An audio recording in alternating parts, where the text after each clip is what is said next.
Yes. Hi, Judge. I'm not sure where Mr. Guerrero is right now. I'm gonna get in touch with him, get him here, soon. He's been pretty good about showing up for his court dates, so Okay. not sure about that. But, the mental health court has been going back and forth, and it seems like he's been accepted into the program, but there's not really an offer yet. I'm not sure what the next step is for him once we get him here. They asked me if he had insurance for his misdemeanor case. I was gonna talk to him about that today.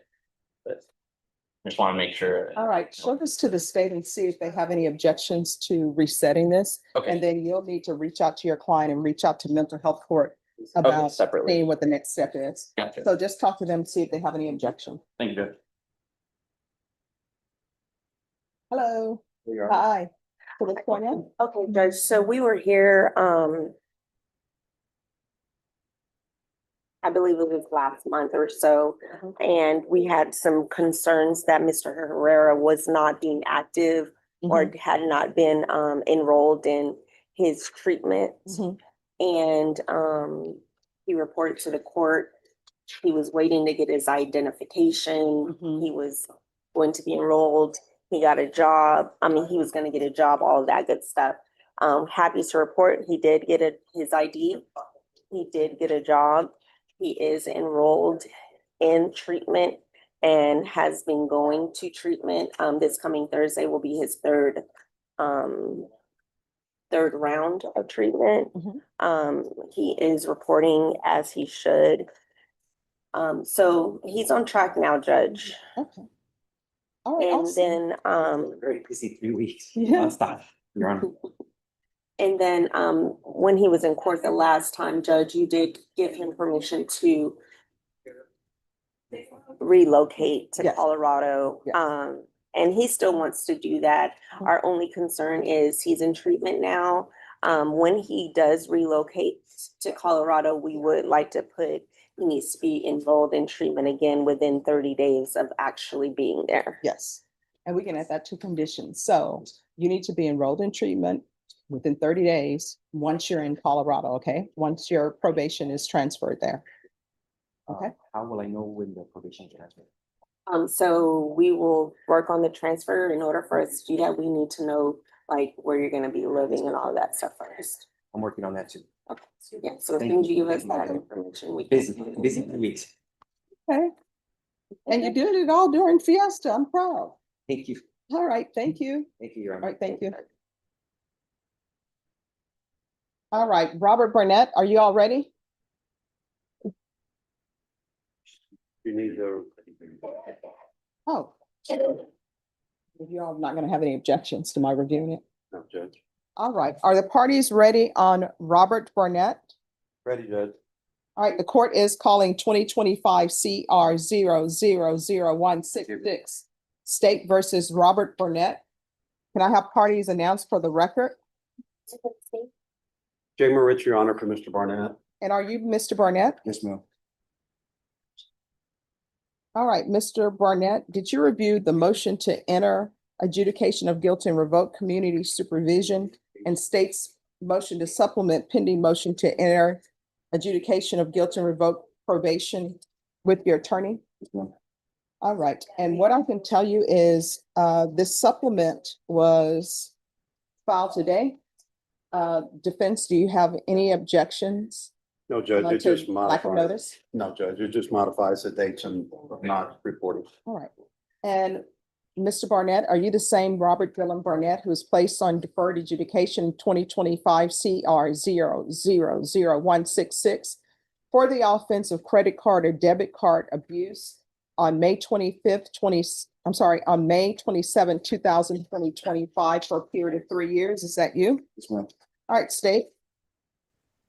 Violated condition number 2, on or about the 24th day of September 2025 in Bear County, Texas, the defendant Robert Dillon Barnett did then and there fail to submit to drug testing as directed by the court officer, supervision officer, and or duly authorized agent of the court in violation of condition number 2.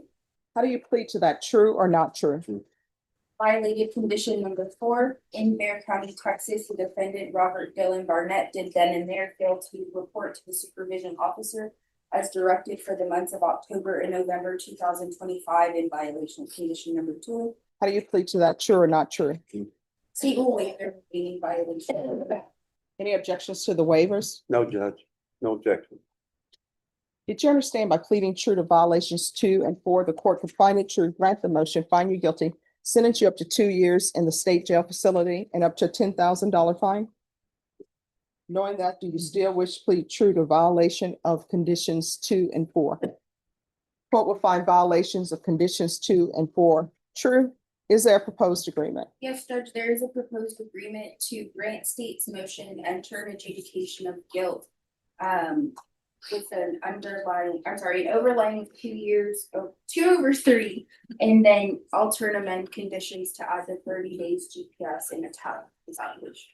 All right, so why would you follow this agreement? He's been missing. It was, he's been on parole, he's been reporting.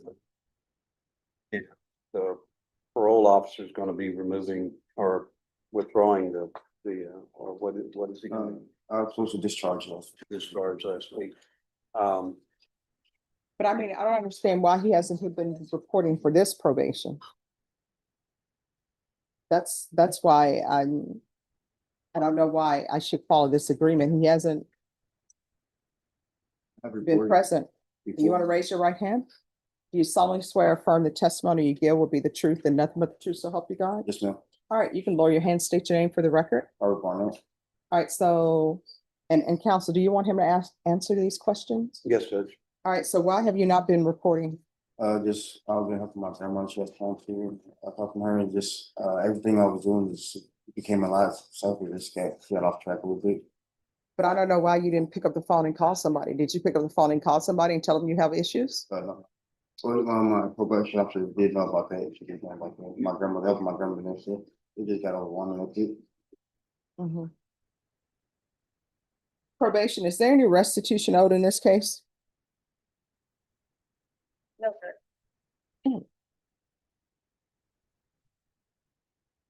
All right, and this issue with his grandmother, do you have knowledge of that, counsel? He had mentioned it to me, Judge, but I do not have anything to verify. All right, where's the verification? I know, you can call her or anything, her name's Kathy Mood. I got a number. Well, your attorney can talk with her. All right. Once you talk with her, I mean, if you want to call her today, then I'll come back with my decision. Okay, well, you wanna me to try right now or you have a number for us?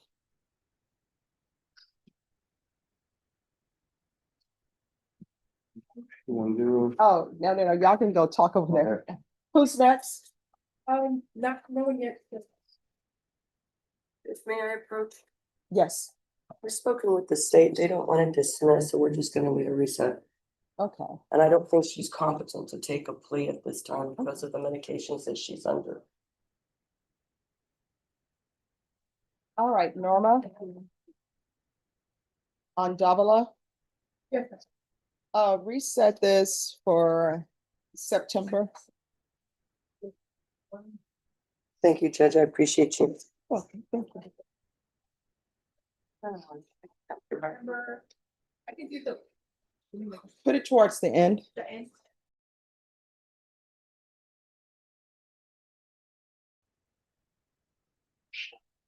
All right, we're back on the record in 2025 CR 00166, State versus Robert Barnett. Counsel, you have an update?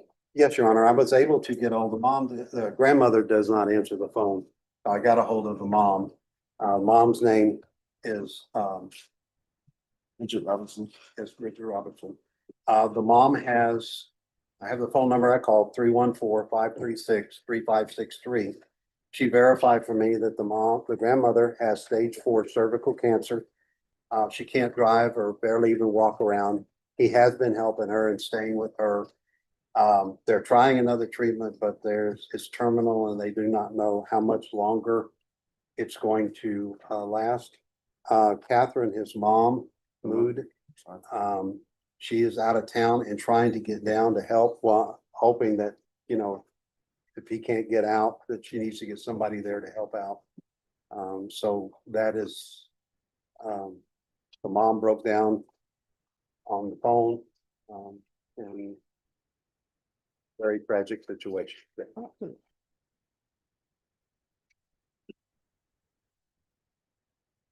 All right, this is what the court is going to do. Oh, Judge, the grandmother lives here in San. All right, the court is finding violation of conditions 2 and 4 true. The court is going to grant the motion, revoke, and sentence him to 90 days in the Bear County Jail under 1244. Give credit for any time served, and there's to be no contact with Brittany Pettis. Did you review the document entitled Trial Court Certification of Defendant's Rights to Appeal with your attorney? Did you understand it and sign it? Yes, ma'am. You have a limited right to appeal. That right to appeal is based upon the allegations in the motion, not the fact that you're on deferred adjudication. Because this is a felony conviction, you're not allowed to own or possess any weapons or ammunition. If you have a question over what that is, you'll need to speak to an attorney. And defense, you'll need to see what his credit is through the clerk. Yes, Judge, I'll check that out. And does he have any credit for any inpatient? No, Judge. Okay. All right. Good luck to you. Yes, ma'am, thank you. You're welcome. I'll go back there and check. There's no one in the back there. Oh. All right, the court is calling 2025 CR 012571. State versus Akira Santiago. Can I have parties announced for the record? Cassandra Rosales for the state. Jared Horton for the defendant. And are you Miss Santiago? Yes, ma'am. All right, did you review the document entitled Consent to Appear by Video for a Plea with your attorney? Did you understand it and did you electronically sign it? I did. Court will find that defendant has knowingly and voluntarily waived her right to appear in person and has consented to appear by video conference for a plea. Counsel, have you received all discovery? Did you review it with your client? Yes, Your Honor. Court will find that the state is in compliance with discovery. All right, do y'all have the? All right, it's gonna be a Monday. All right, did you review the true bill of indictment with your attorney? Did you understand it? Yes, ma'am. Counsel, do you waive the reading of the indictment? Yes, Your Honor. State, are you proceeding on the indictment as presented? No, Your Honor. We're proceeding on the lesser included of robbery. All right, and just give me a moment. Let me pull up the indictment. Did you review the application for deferred adjudication with your attorney? Did you understand it and electronically sign it? Yes, ma'am. Did you review the court admonishments with your attorney? Did you understand it and electronically sign it in all the appropriate places? Yes, ma'am. All right, the state is proceeding on the lesser included offense of robbery. That's a second-degree felony. The range of punishment is anywhere from 2 to 20 years in prison and up to a $10,000 fine. If you have a plea bargain agreement with the state, the court does not have to follow your plea. If the court does not follow your plea and gives you more than you bargained for, the fact that you entered a plea will not be used against you and you will be allowed to withdraw your plea. You have a right to jury trial, a right for you or your attorney to cross-examine and confront any witnesses the state would call and the right to remain silent.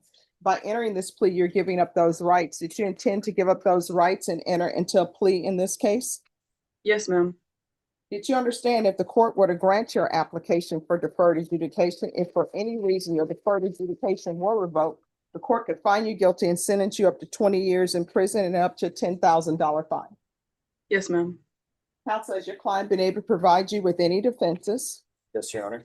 Do you believe she has a rational as well as a factual understanding of the charges against her? She does. Do you believe she's currently competent and was legally sane at the time of the offense? Yes, Your Honor. Ms. Santiago, has anyone threatened you, coerced you, or placed you in fear to get you to enter this plea? No, ma'am. Anyone promised you anything other than the plea? No, ma'am.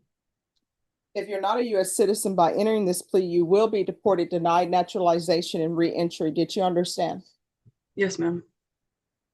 Court will find that defendant has knowingly and voluntarily waived her right to jury trial. Did you review the plea bargain page with your attorney? Did you understand it? I did. According to the plea, the state is proceeding on the lesser included offense of robbery. There's a $1,000 fine probated, and the state recommends deferred adjudication. Did you understand that to be your plea? Yes, ma'am. Defense state? Yes, Your Honor. Yes, Your Honor. Did you review the waiver of appeal paragraph with your attorney? Did you understand it and electronically sign it in both places? Yes, ma'am. By signing that, you're waiving your right to appeal. The only items that can be appealed are written pretrial motions that have been filed, heard, and ruled upon by the court. Did you understand? Yes, ma'am. Counsel, have there been any such motion? No, Your Honor. Outside the agreement, the state is recommending that your deferred adjudication be for a term of 5 years. There be a TAP evaluation, 100 hours of community service restitution, no contact with the complainant, the MRT course and felony theft course. Did you understand those were recommendations from the state and the court does not have to follow those recommendations? Yes, ma'am. Thank you. Then to the lesser included offense, how do you plead? Guilty, not guilty, or no contest? Guilty. State any evidence. Yes, Your Honor. The state offers State's Exhibit 1 and the attachments. No Any objection. objections? No objection. All right, state, have you spoken with the complainant? Yes. All right, thank you. You may be excused. And Judge, I do have the discovery. Thank you. All right, did you review the waiver and stipulations with your attorney? Did you understand it and electronically sign it in all the appropriate places? Yes, ma'am. Again, did you understand you have a right to jury trial, a right for you or your attorney to cross-examine and confront any witnesses the state would call and the right to remain silent? Yes, ma'am.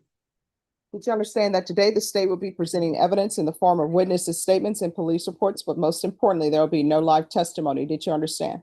Yes, ma'am. Court will find that defendant has knowingly and voluntarily waived and consented to stipulation of testimony and stipulations. Court will accept into evidence State's Exhibits 1 and attachments and review the same. All right, after reviewing State's Exhibits 1 and attachments, the court will find there is sufficient evidence to find you guilty.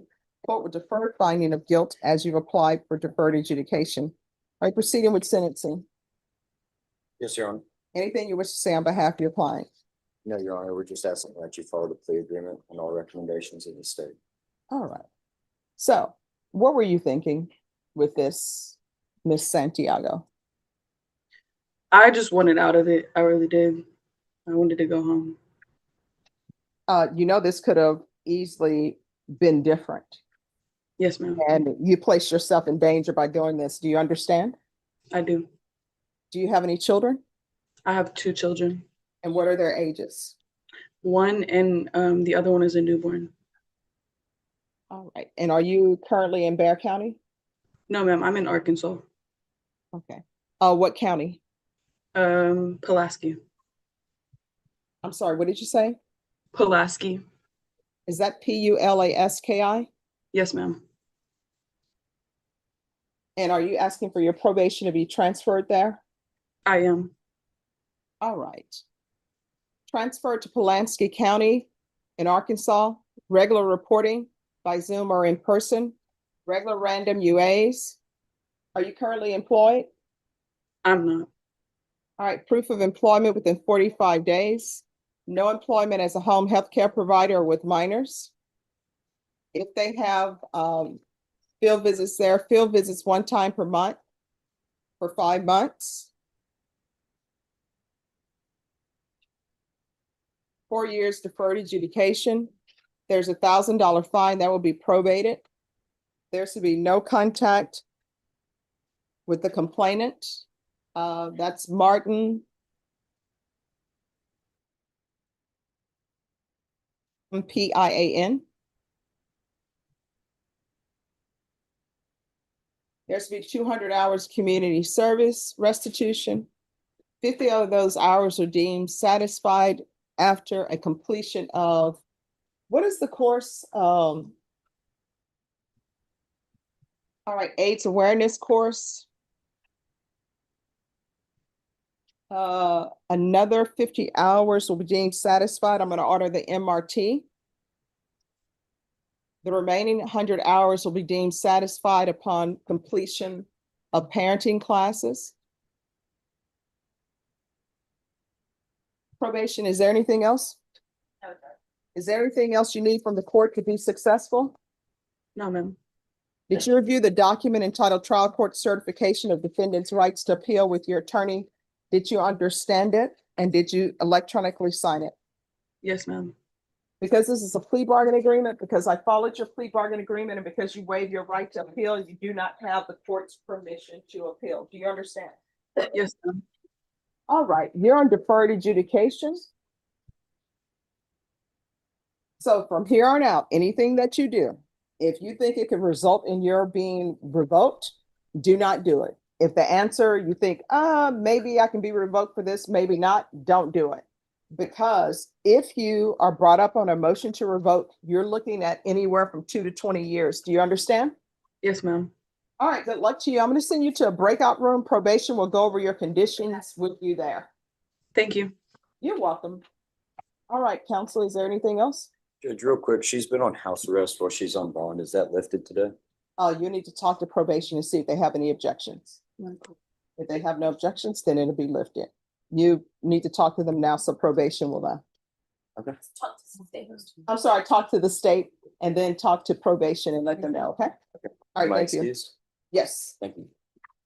The state is not in agreement with early termination. I think the main concern that the state had was that one of his, which ADA Galloway told me was one of the conditions of his term was for him to be actively involved in treatment through the VA. So that's what her concern is. She does say that she doesn't have any quorums about letting him travel to do whatever he needed to do. However, I do want to make note that Mr. Morrison has an update for the court in regards to his treatment and other things that he has been working on. All right, Mr. Morrison, you have an update for me? Yes, ma'am. I am the veteran service officer of my county here in Spencer County, Indiana. I help veterans navigate the VA system. I am involved in treatment with the VA, and I also helped found a nonprofit called Veterans of Perry County, where we help veterans and do peer counseling through substance abuse and mental health crisis. The county sheriff and city chief of police has my number in their phone. I respond when veterans are in crisis, and I help here in the community veterans that are like myself going through crisis. My goal is to go to college in August. I plan on pursuing a career. I've kind of been inspired by this, and I want to represent people in a court of law. Okay. All right, just give me one moment, okay? Yes, ma'am. Okay, thank you. All right, Mr. Morrison, Yes, ma'am. there's an attorney who's going to meet with you in the breakout room. He's going to help navigate for you or navigate with you what the court is expecting in order to consider your early termination. It's attorney Renee Munoz. So if you'll go to breakout room number 1, and he will meet you there shortly in breakout room number 1. Yes, ma'am. All right, thank you. Eric Cepeda. All right, so today is final discovery day. Judge, I believe discovery is complete. I've not received any additional discovery in this case, and everything that I have, I've turned over to them. I don't believe there's anything outstanding at this point, Judge. All right, and offer has already been tendered. An offer was made today, Judge. That's correct, John. All right, and how old are you? 18? Yes, ma'am. Norma, reset this for the beginning of June for a plea deadline date. And I'm giving you extra time because of your age, okay? Thank you. You're welcome. Judge, I can do that on June 8th. All right, so June 8th is going to be your plea deadline day. All right, once you sign the reset form, you excuse. Thank you very much, Your Honor. You're welcome. Court is calling 2025 CR 007571 State versus Tvaris Warren. Can I have parties announced? Cassandra Rosales for the state. Here, memoriam for Mr. Warren, Your Honor. And are you Mr. Warren? Counsel, have you received all discovery? Did you review it with your client? Yes, Your Honor. Court will find that the state is in compliance with discovery Mr. Warren, did you review the application for deferred adjudication with your attorney? Did you understand it? No. Did you review the true bill of indictment with your attorney? Did you understand it? Yes, Your Honor. Counsel, do you waive the reading? Yes, Your Honor. State, are you proceeding on the indictment as presented? Your Honor. I'm sorry? Yes, Your Honor. Thank you. All right, on this one, can I have the indictment, please? Yes, family, we'll just ask you. Did you review the court admonishments with your attorney? Did you understand it and sign it in all the appropriate places? Yes, Your Honor. You're charged with theft of property, $2,500 to $30,000 as a state jail felony. The range of punishment is anywhere from anywhere from 180 days to 2 years in the state jail facility and up to $10,000 fine. If you have a plea with the state, the court does not have to follow your plea. If the court does not follow your plea and gives you more than you bargained for, the fact that you entered a plea will not be used against you. You will be allowed to withdraw your plea. You have a right to jury trial, a right for you or your attorney to cross-examine and confront any witnesses. The state will call in the right to remain silent. By entering this plea, you're giving up those rights. Did you intend to give up those rights and enter into a plea in this case? Yes, Your Honor. Did you understand if the court were to grant your application for deferred adjudication, if for any reason your deferred adjudication were revoked, the court could find you guilty and sentence you up to 2 years in the state jail facility and up to $10,000 fine? You need to speak up. Yes, Your Honor. Counsel, has your client been able to provide you with any defenses? He has, Your Honor. Do you believe he has a rational as well as a factual understanding of the charges against him? Yes, Your Honor. Do you believe he's currently competent and was legally sane at the time of the offense? Yes, Your Honor. Mr. Warren, has anyone threatened you, coerced you, or placed you in fear to get you to enter this plea? No, Your Honor. Anyone promised you anything other than the plea? No, Your Honor. Are you satisfied with the way you've been represented? Yes, Your Honor. If you're not a U.S. citizen, by entering this plea, you will be deported, denied naturalization, and reentry. Did you understand? Yes, Your Honor. Court will find that defendant has knowingly and voluntarily waived his right to jury trial. Did you review the plea bargain page with your attorney? Did you understand it? Yes, Your Honor. According to the plea, there's $1,000 fine probated and state recommends deferred adjudication. Did you understand that to be your plea?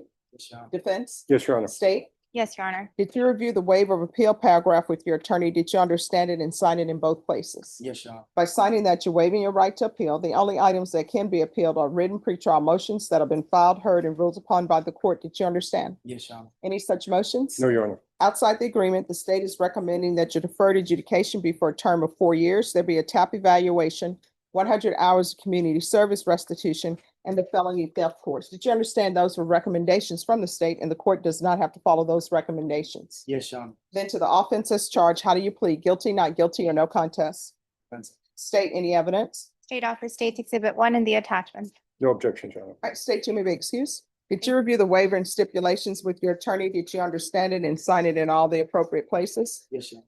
Again, did you understand you have a right to jury trial, a right for you or your attorney to cross-examine and confront any witnesses the state would call in the right to remain silent? Yes, Your Honor. Did you understand that today the state will be presenting evidence in the form of witnesses' statements and police reports? But most importantly, there will be no live testimony. Did you understand? Yes, Your Honor. Court will find that defendant has knowingly and voluntarily waived and consented to stipulation, testimony, and stipulations. Court will accept into evidence State's Exhibits 1 and attachments and review the same. After reviewing State's Exhibits 1 and attachments, the court will find there is sufficient evidence to find you guilty. The court will defer finding of guilt as you've applied for deferred adjudication. Are we proceeding with sentencing? Yes, Your Honor. Anything you wish to say on behalf of your client? The only thing is we respectfully ask the court to follow the plea bargain agreement. All right. And what happened to the person who bought this item from him? Did they get their money back? State, do you know if the third party who bought the item from him received their money back? It says he sold it on Facebook Marketplace. Okay. All right, why are you doing this? No, I mean the defendant. Why? Thank you. Why? Why are you taking a rental item, then selling it to somebody else? I was, I mean, you have to know because you took time out to put it on Facebook Marketplace. actually, I was told for being hired so much for a job. All right, I'm sorry, I can't hear you. I was being hired for a job at first, but All right, everyone, please whisper. Yes. I was told that I was being hired for a job, so I had to buy the merchandise. So I didn't know what was going on behind closed doors. So I honestly don't know. No, I don't understand your story. It doesn't sound truthful. You're hired by somebody to do what? I was told it was for a job, right? So What was for a job? buying the merchandise, we was going to do it for a job, but I don't know what was going on behind closed doors when I went home. So I don't know what was being sold on Facebook. I didn't send it on Facebook. I just went. No, it says you sold it on Facebook, and it says in the police report that the police called you trying to get this item back, and then you hung up on them. No, I talked with the rental center and I explained what was going on to them, and they told me they were gonna give me a chance to, I said, make payments on it. I never talked to them again. Yeah, I don't know why you would go to a rental place and say you're buying something because they rent this equipment. That doesn't make any sense. Right, that's why. Do you have any children? No, ma'am. No, Your Honor. When's the last time you had employment? Currently right now, Doing what? PGW Auto Glass. I'm sorry, what? Auto Glass. What does that mean? I deliver for PGW Auto Glass. It's a Okay. company. And do you live by yourself or with someone? By myself, now. All right. Court is going to give you 4 years deferred adjudication. There's to be regular reporting by Zoom or in person, $1,000 fine that'll be probated. 100 hours of community service restitution. How far did you go in school? I had school diploma. There's going to be 200 hours of community service restitution. 100 hours will be deducted for completion of the felony theft course. The remaining 100 hours will be deducted if he decides to obtain a trade school certification or some higher level of education.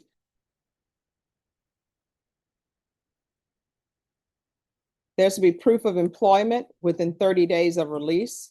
No employment as a home health care provider or with minors.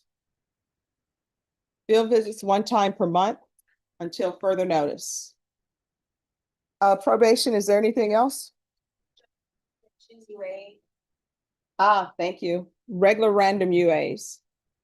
Nothing else, Judge. All right, is there anything else you need from the court to be successful? No, Your Honor. Did you review the document entitled Trial Court Certification of Defendant's Rights to Appeal with your attorney? Did you understand it and sign it? Yes, Your Honor. Because it's a plea bargain agreement, because I followed your plea bargain agreement, and because you waive your right to appeal, you do not have the court's permission to appeal. Because this, Ms. Abrams, add no possession of firearms, please. All right, and there's to be no possession of firearms. All right, we're off the record. Here's the thing. You can't take what doesn't belong to you. Otherwise, you end up maybe in a felony court. You're on deferred adjudication. What does that mean? That means if you successfully complete everything, this case will be dismissed. If for any reason there's a motion to revoke that is filed, you're looking at potentially going to the state jail facility for up to 2 years and up to a $10,000 fine. Do you understand? Yes, Your Honor. All right, good luck to you. Judge Mayvick? Yes. Thank you. All right, Michael Marshall.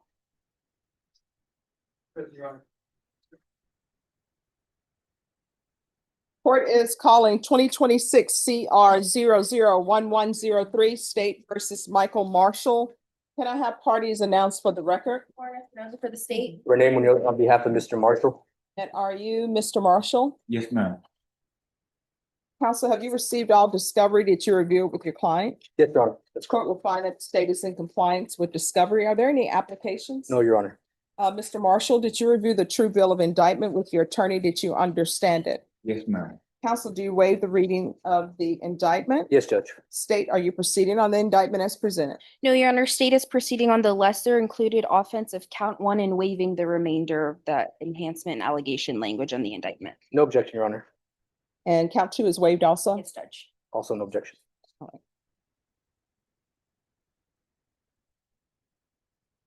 All right. Mr. Marshall, did you review the court admonishments with your attorney? Did you understand it and sign it in all the appropriate places? Yes, ma'am. The state is proceeding on the lesser included offense of attempted obstruction or retaliation as a state jail felony.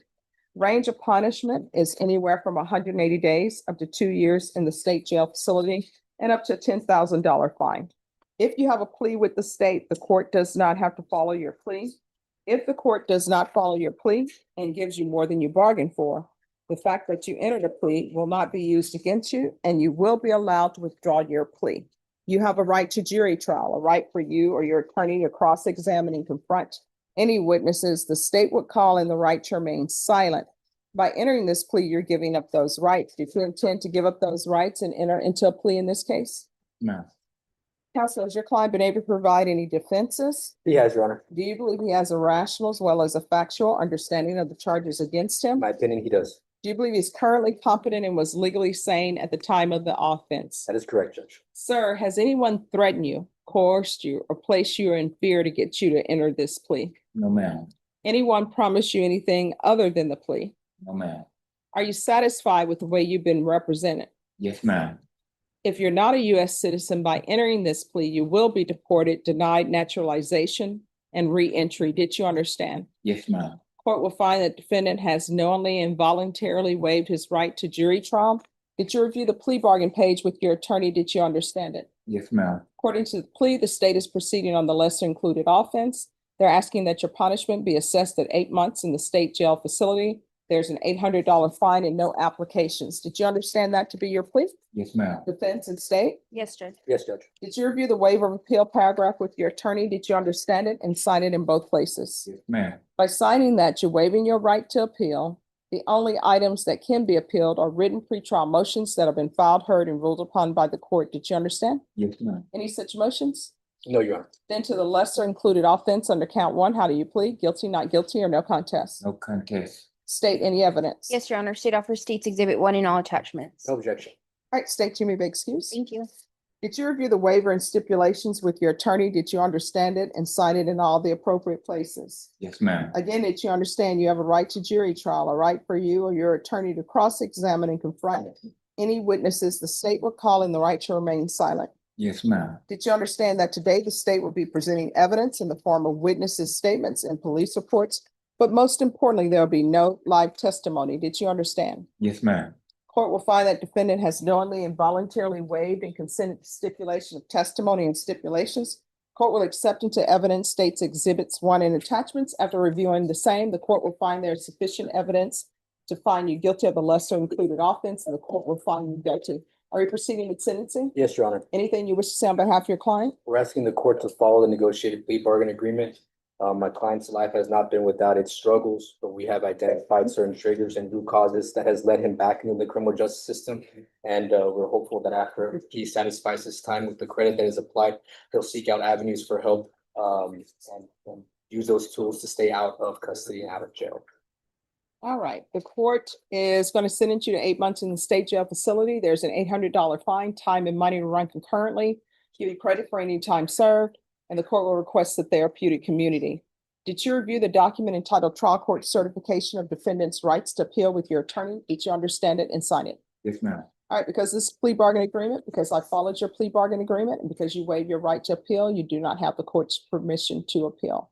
Because this is a felony conviction, you're not allowed to own or possess any weapons or ammunition. If you have a question over what that is, you'll need to speak to an attorney. Do you understand? Yes, ma'am. All right, we can go off the record. How old are you? 54. All right, so here's the thing. You lived a lot of your life in custody. If you want that to change, you're going to have to make some changes in your life. So when you're released from custody, you need to go to an inpatient treatment facility, because I see that a lot of this is related to intoxication and other things that are happening. If you don't do that, only two things are going to end up happening. Either you're going to wind up in prison or in jail, or either somebody's gonna end up identifying your body. You understand? Yes, ma'am. All right, good luck to you, okay? Thank you. You're welcome. Who's here on Lindsay Hernandez? All right, court is calling 2024 CR 6058, State versus Lindsay Hernandez. Can I have parties announced? Lauren Espinoza for the state. Roberto Ambrosino for the defense. All right, and are you Ms. Hernandez? Yes, ma'am. All right, did you review the document entitled Motion to Enter Adjudication of Guilty and Revoke Community Supervision with your attorney? Did you understand it? Yes. Are you the same Lindsay Hernandez who's placed on deferred adjudication in 2024 CR 6058 for the offense of unauthorized use of a vehicle on May 22nd, 2025 for a period of 2 years? Is that you? Yes. All right, state. Violated condition number 2, on or about the 18th day of March 2026 in Bexar County, Texas. The defendant, Lindsay Lorraine Hernandez, did then and there submit an invalid sample for drug testing in that the sample submitted was diluted in violation of condition number 2. How do you plead to that, true or not true? True. Violated condition number 41, on or about the 10th day of April 2026 in Bexar County, Texas. The defendant, Lindsay Lorraine Hernandez, did then and there fail to comply with the rules and regulations of felony drug court in that she refused DDRF residential treatment as ordered by the court in violation of condition number 41. How do you plead to that, true or not true? State will waive the remaining allegations. Any objection? No objection. Did you understand by pleading true to violations 2 and 41, the court can find it true, grant the motion, find you guilty, sentence you up to 2 years in the state jail facility and up to $10,000 fine? Yes, ma'am. Knowing that, do you still wish to plead true to violations 2 and 41? Yes. Court will find 2 and 41 true. Is there a proposed agreement? Yes, Judge, the proposed agreement is to grant state's motion, enter an adjudication of guilt, revoke, and sentence to 16 months. That is the agreement, Your Honor. If All the right. court gives her credit for the 92-day inpatient rehab that she completed successfully. Are you asking the court to follow that agreement? Yes, ma'am. Are you waiving your right to appeal? Yes. All right, the court is going to grant the motion, revoke, find you guilty, sentence you to 16 months in the state jail facility, give you credit for any time served, for successful, I'm sorry, state, you may be excused, successful completion of inpatient treatment. There's to be no residing in households with minors and no unsupervised contact with minors. All right, did you review the document entitled Trial Court Certification of Defendant's Rights to Appeal with your attorney? Did you understand it and sign it? Yes. Because this is a plea bargain agreement, because I followed your plea bargain agreement, and because you waive your right to appeal, you do not have the court's permission to appeal. Okay. Because this is a felony conviction, you're not allowed to own or possess any weapons or ammunition. If you have a question over what that is, you'll need to speak to an attorney. Do you understand? Yes. And I also recommend the therapeutic community. Thank you. All right, we can go off the record. Here's the thing. If you don't change your life, one or two things going to happen. Either you're going to end up in and out of prison, in and out of jail, or either somebody's going to have to identify your body.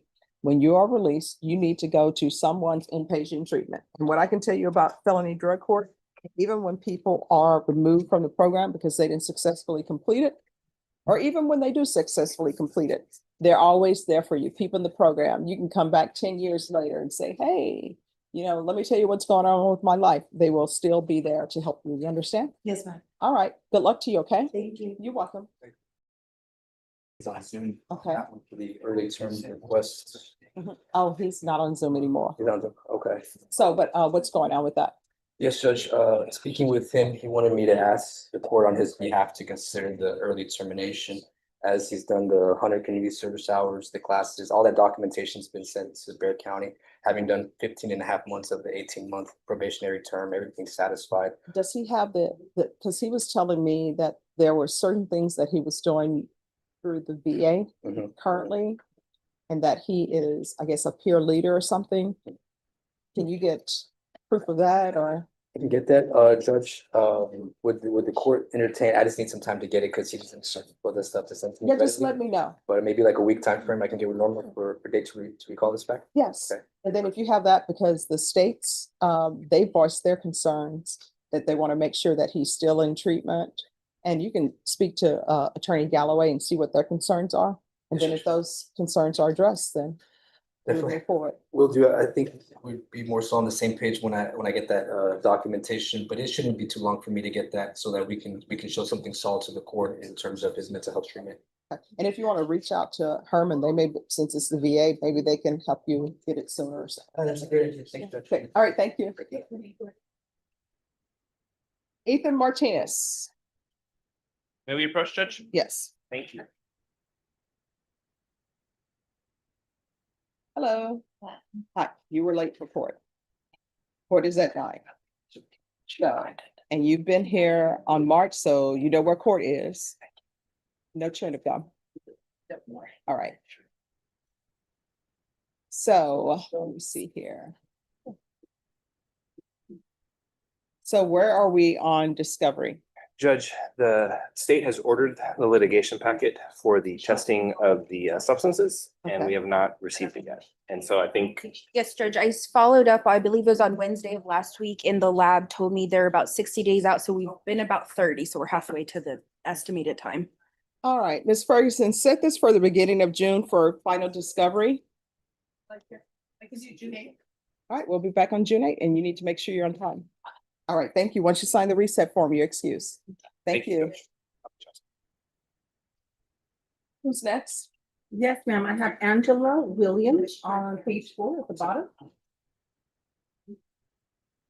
Angela Williams. Judge, we're present. Yes. Ms. Williams is here.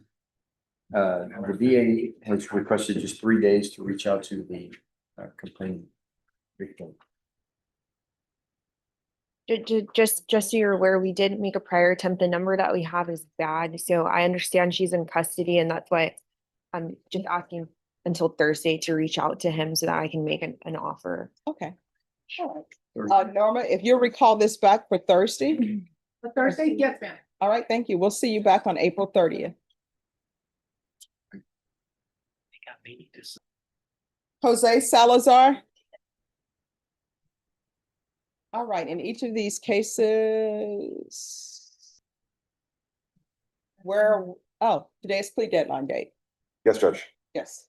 The state has extended an offer of 15 TDC. We are not Oh, accepting. no. I don't need to know what the offer is. Okay.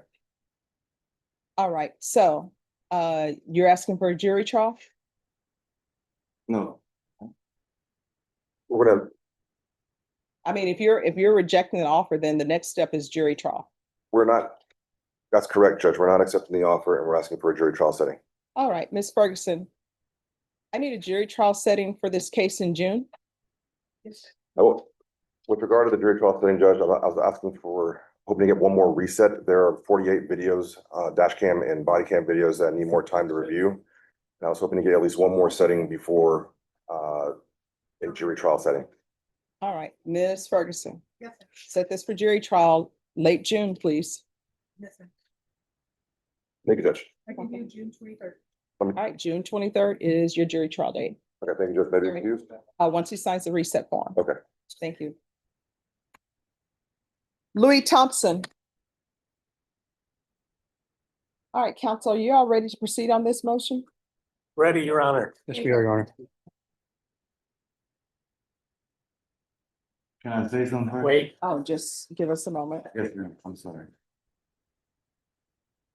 Court is calling 2022 CR 0273 State versus Louis Thompson. Can I have parties announced? Rick Pena for the state of Texas. Benny Callahan defense. And are you Mr. Thompson? Yes, ma'am. Did you review the document entitled Motion to Enter Adjudication of Guilt and Revoke Community Supervision with your attorney? Did you understand it? Yes, ma'am. Are you the same Louis Fletcher Thompson who's placed on deferred adjudication in 2022 CR 0273 for the offense of aggravated assault with a deadly weapon on February 10th, 2022 for a period of 5 years? Is that you? Yes, ma'am. All right, state. Yes, Your Honor, a violation of condition number 48 On or about the 16th day of January 2026 in Bear County, Texas, the defendant, Louis Fletcher Thompson, did then and there fail to comply with the rules, regulations, or instructions of the Bear County Community Supervision and Corrections Department Substance Abuse Felony Punishment Facility Continuum of Care Treatment Plan, and that the defendant failed to participate in the Safe-P Continuum of Care by not attending his outpatient intake date in violation condition number 48. How you plead to that, true or not true? State will State. waive the other violation, Your Honor. Any objection to the waiver? No, Your Honor. Did you understand by pleading true to violation of condition 48, the court could find it true, grant the motion, find you guilty, and sentence you up to 20 years in prison and up to $10,000 fine? Yes, ma'am. Knowing that, do you still wish to plead true to violation of condition number 48? Yes, ma'am. Court will find violation of condition number 48 true. Is there a proposed agreement? There's not, Your Honor. Both sides are going to go open to the court with our recommendations. All right, what are you asking for? I'm asking Your Honor that Your Honor find him guilty, revoke his community supervision, enter the affirmative finding of deadly weapon, and sentence the defendant to 5 years TDC. Defense, what are you requesting? Bearing in mind that he's got some mental health issues that are permanent and not his own volition, I asked the court to follow the recommendations made by the probation officer and give him a third chance. He wants to tell you that he was attempting to obey the terms of probation and was partially successful, but not 100% successful. I think he wants to talk to the court himself. All right, Jonah, raise your right hand. Do you solemnly swear or affirm the testimony you give will be the truth and nothing but the truth, so help you God? Yes, ma'am. You can lower your hand, state your name for the record. My name is Louis Thompson. Yes, and what do you wish to tell me? Yeah, I poured in at least 4 or 5 months, and I tried this time. I promise I did. I did not want to let myself down or you down. All right, so I don't understand what you tried mean. No, what I'm saying, I poured in like at least 4 or 5 months, and then I got homeless again because my ex-wife never came home that day. She got killed, including my kids. And it's true. Wait, you're saying your ex-wife and your children were killed Yes, including my sister. while you're on probation? Yes, So your ex-wife, your children, and your sister were killed. including my nieces. All right, your nieces, your Yes. ex-wife, your sister, and your children. Yes. All right, then let's do this. That should be easy to verify. If you will give the names to No, I your do. counsel and we'll Google. Please. All right. So just have a seat and we'll see what's going on with that. Yes, ma'am. Thank you.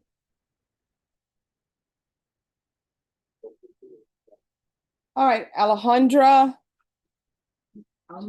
Amazon.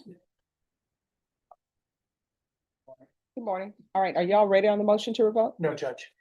Could I see the motion to revoke, please?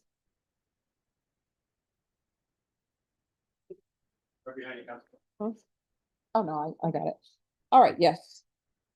Judge, I've spoken with Ms. Espinosa, state's attorney, and we agreed that she would not oppose me resetting this the next week for a contested hearing. I'd like to bring her family in to kind of create a different picture than court may see if they're just looking at the So file. is she planning on entering a plea of true or not true? Most likely true, Judge. All right, so if she's gonna enter a plea of truth, then I'll take her pleas of true and then we can recall it for you to bring the family members in. But if she's planning on pleading not true, then that means that probation needs to know, probation needs to have somebody brought down. And they need to know if this is gonna be a true contested or not. So if she wants to enter a plea of true today, I'll take her plea of true today. Judge, can I consult? Sure.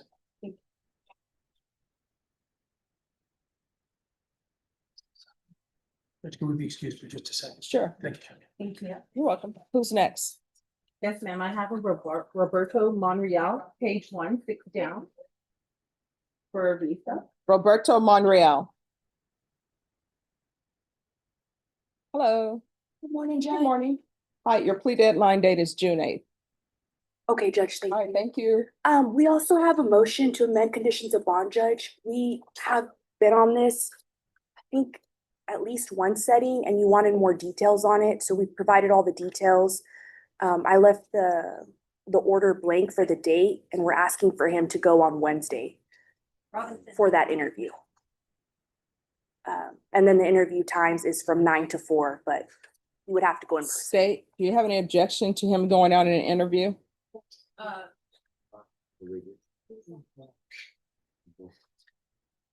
She's saying Just review. Wednesday. Can I have like 5 minutes? to Sure. review this? She's saying Wednesday from 9 to 4.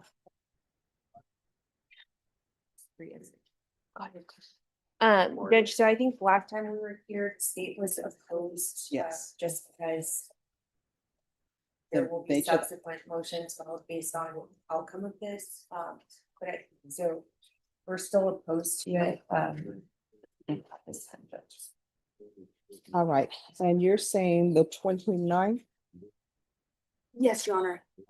This Wednesday, yes, the 29th, and the hours are 9 AM to 4 PM.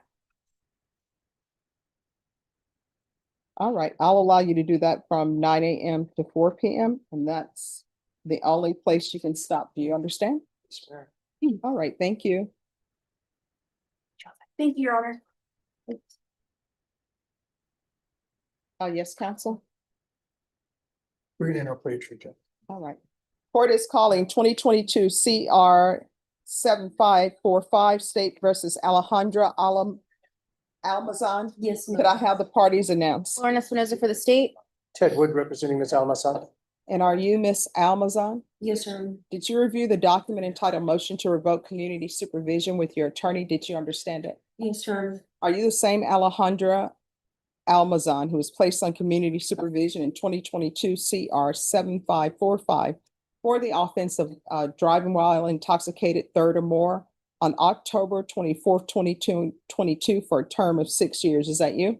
Yes, Your Honor, that's correct. State? Violated condition number 1, on or about the 26th day of January 2026 in Bexar County, Texas. The defendant Alejandra Cherie Almazan committed the offense of driving while intoxicated in violation of condition number 1. How do you plead to that? True or not true? True, Your Honor. State will waive the remaining allegation. Any objection? Okay. Did you understand by pleading true to violation of condition number 1, the court could find it true, grant the motion, and sentence you up to 6 years in the prison? Yes, Your Honor. Knowing that, do you still wish to plead true to violation of condition number 1? Yes. Court will find violation of condition number 1 true, and counsel is asking that sentencing take place on a different date. Yes, Judge. How much time are you requesting? A week? All right, Ms. Ferguson, I need a 1-week reset for this case, please. I can do the 4th, May 4th. May 4th? What day is that? It's a Monday. Yeah, Monday, good. Monday, All good, right, Judge. so we'll bring you back on May 4th for the court to enter its ruling, okay? Yes, Your Honor. Thank you. All right, you're welcome. Thank you, Judge. Is that You're the welcome. excuse, Judge? Yes. Thank you. Thank you. Have a good day. Leila Vasquez. I'm Judge, he was a no-show this morning. The issue is, Judge, I had her on the docket for today and I also had her for Thursday. So I don't know if there was a miscommunication between her. I spoke with Norma this morning. Apparently she bonded out. I didn't know she was on bond. Okay. All right, Deputy, could you make an announcement for Leila Marie Vasquez? Oh, have you had a chance to contact her bondsman? I haven't. I didn't know she was on bond until I showed up this You morning. want to see if you can contact her bondsman? I can try. All right, if you want to do that, and then we'll take it up, or either I can hear it now. Let me see if I can, I don't know who the bondsman is. Let me try to find out who. All right, sure. Is she out there? Oh, you're not out there. All right, he's gonna see if her bondsman can get in touch with her. Rafael Rodriguez. This is Rafael Rodriguez. Okay, thank you. Well, it says that Arnulfo Ortiz has been hired. I don't know about a hiring judge, maybe that was appointed, however, he was. withdrew that's something else good. Yes, he did, and this is your new attorney. Yes, ma'am. They haven't changed this on the docket. Okay, well, he's actually consulting with this judge. He's gonna come and make a cash payment today in our office at Barnett and Associates. So I was just gonna see if I get him a reset so we could get on the case, and get everything entered. Norma. State. On this case, was this PTD or no, or he wants jury trial? What is? He's on page 2. What's the defendant's name, Judge? It's Rafael Rodriguez. Okay, let me double check. Judge, this is coded for different unit, so if that's okay if I just on time. Oh, this will just be recalled then to Thursday. Okay, so I'm not sure where they were. Okay. All right, Norma, recall this for Thursday. Different. And you all need to file your notice of retained counsel by then. Well, Judge, thank you. Any issues? Once he signs the reset form. Sorry about that. All right, thank you. Daisy? All right, counsel, have you had the discovery on the PF case? Judge, that's the issue. There's still some outstanding ballistics. I know they were outstanding at the last setting and they're still outstanding. And as the court or as the intake prosecutor is going through more into the case, Your Honor, it does look like we're missing some supplemental reports and body cam from officers. So we're still in the process of trying to get everything together so that it can be indicted with everything. Are you going to talk to the defense before this is indicted? I apologize, Your Honor. You said that y'all are looking to get ballistics and body cam. You said so it could be ready for indictment. My question is, are you going to talk to the defense before you indict this? Yes, defense and I are. We have been talking. All right. Ms. Ferguson, set this for the end of June for discovery. That'll be final discovery. Judge, can I tender to the court? I also have this. I leave I get back I leave on the 29th. We do a couple of days before that? Sure. Sure, 23rd is fine. Thank you. Thank you. All right, so his GPS monitor, is it partial? What is it? Mr. Dacey, what are your current conditions on your monitor? What are you allowed to do? And so is it full GPS? Yes. Yes, But Your Honor. can I inquire? Sure. Mr. Dacey, I've been informed that that the monitor is causing you some medical difficulties. Can you explain to the court the medical difficulties you're? Just 1 second. We're going to go on the record in 2025 CR 014342 and 25 PF 33466 State versus Eddie Lee Dacey. Can I have parties announced for the record? Ashley Jones for the state. Charles Bond for Mr. Dacey. And are you Mr. Dacey? Yes. All right. Hard of hearing, Judge. So. Okay. All right. And Mr. Dacey, your attorney is asking, it appears to be for removal of GPS? Yes, removal, Judge. That's what I'm asking for. All right. And I believe you were calling your client as a witness with Yes, regards to yes. GPS. Could you raise your right hand? If you raise your right hand, do you solemnly swear and affirm the testimony you give will be the truth and nothing but the truth, so help you God? Yes, ma'am. All right, you can lower your hand, state your name for the record. You can lower your hand. State your name for the record. Eddie L. Dacey. All right. Mr. Dacey, are you currently wearing some type of GPS monitor? Yes, How long have you had it on? 6 months. Okay, now, I understand it's causing you some medical difficulties. Can you tell the court about that? Yes,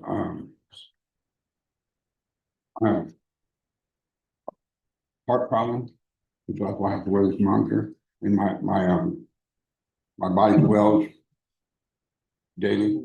So at the end of the day, it can't more hard to fit. It's a lot of problems.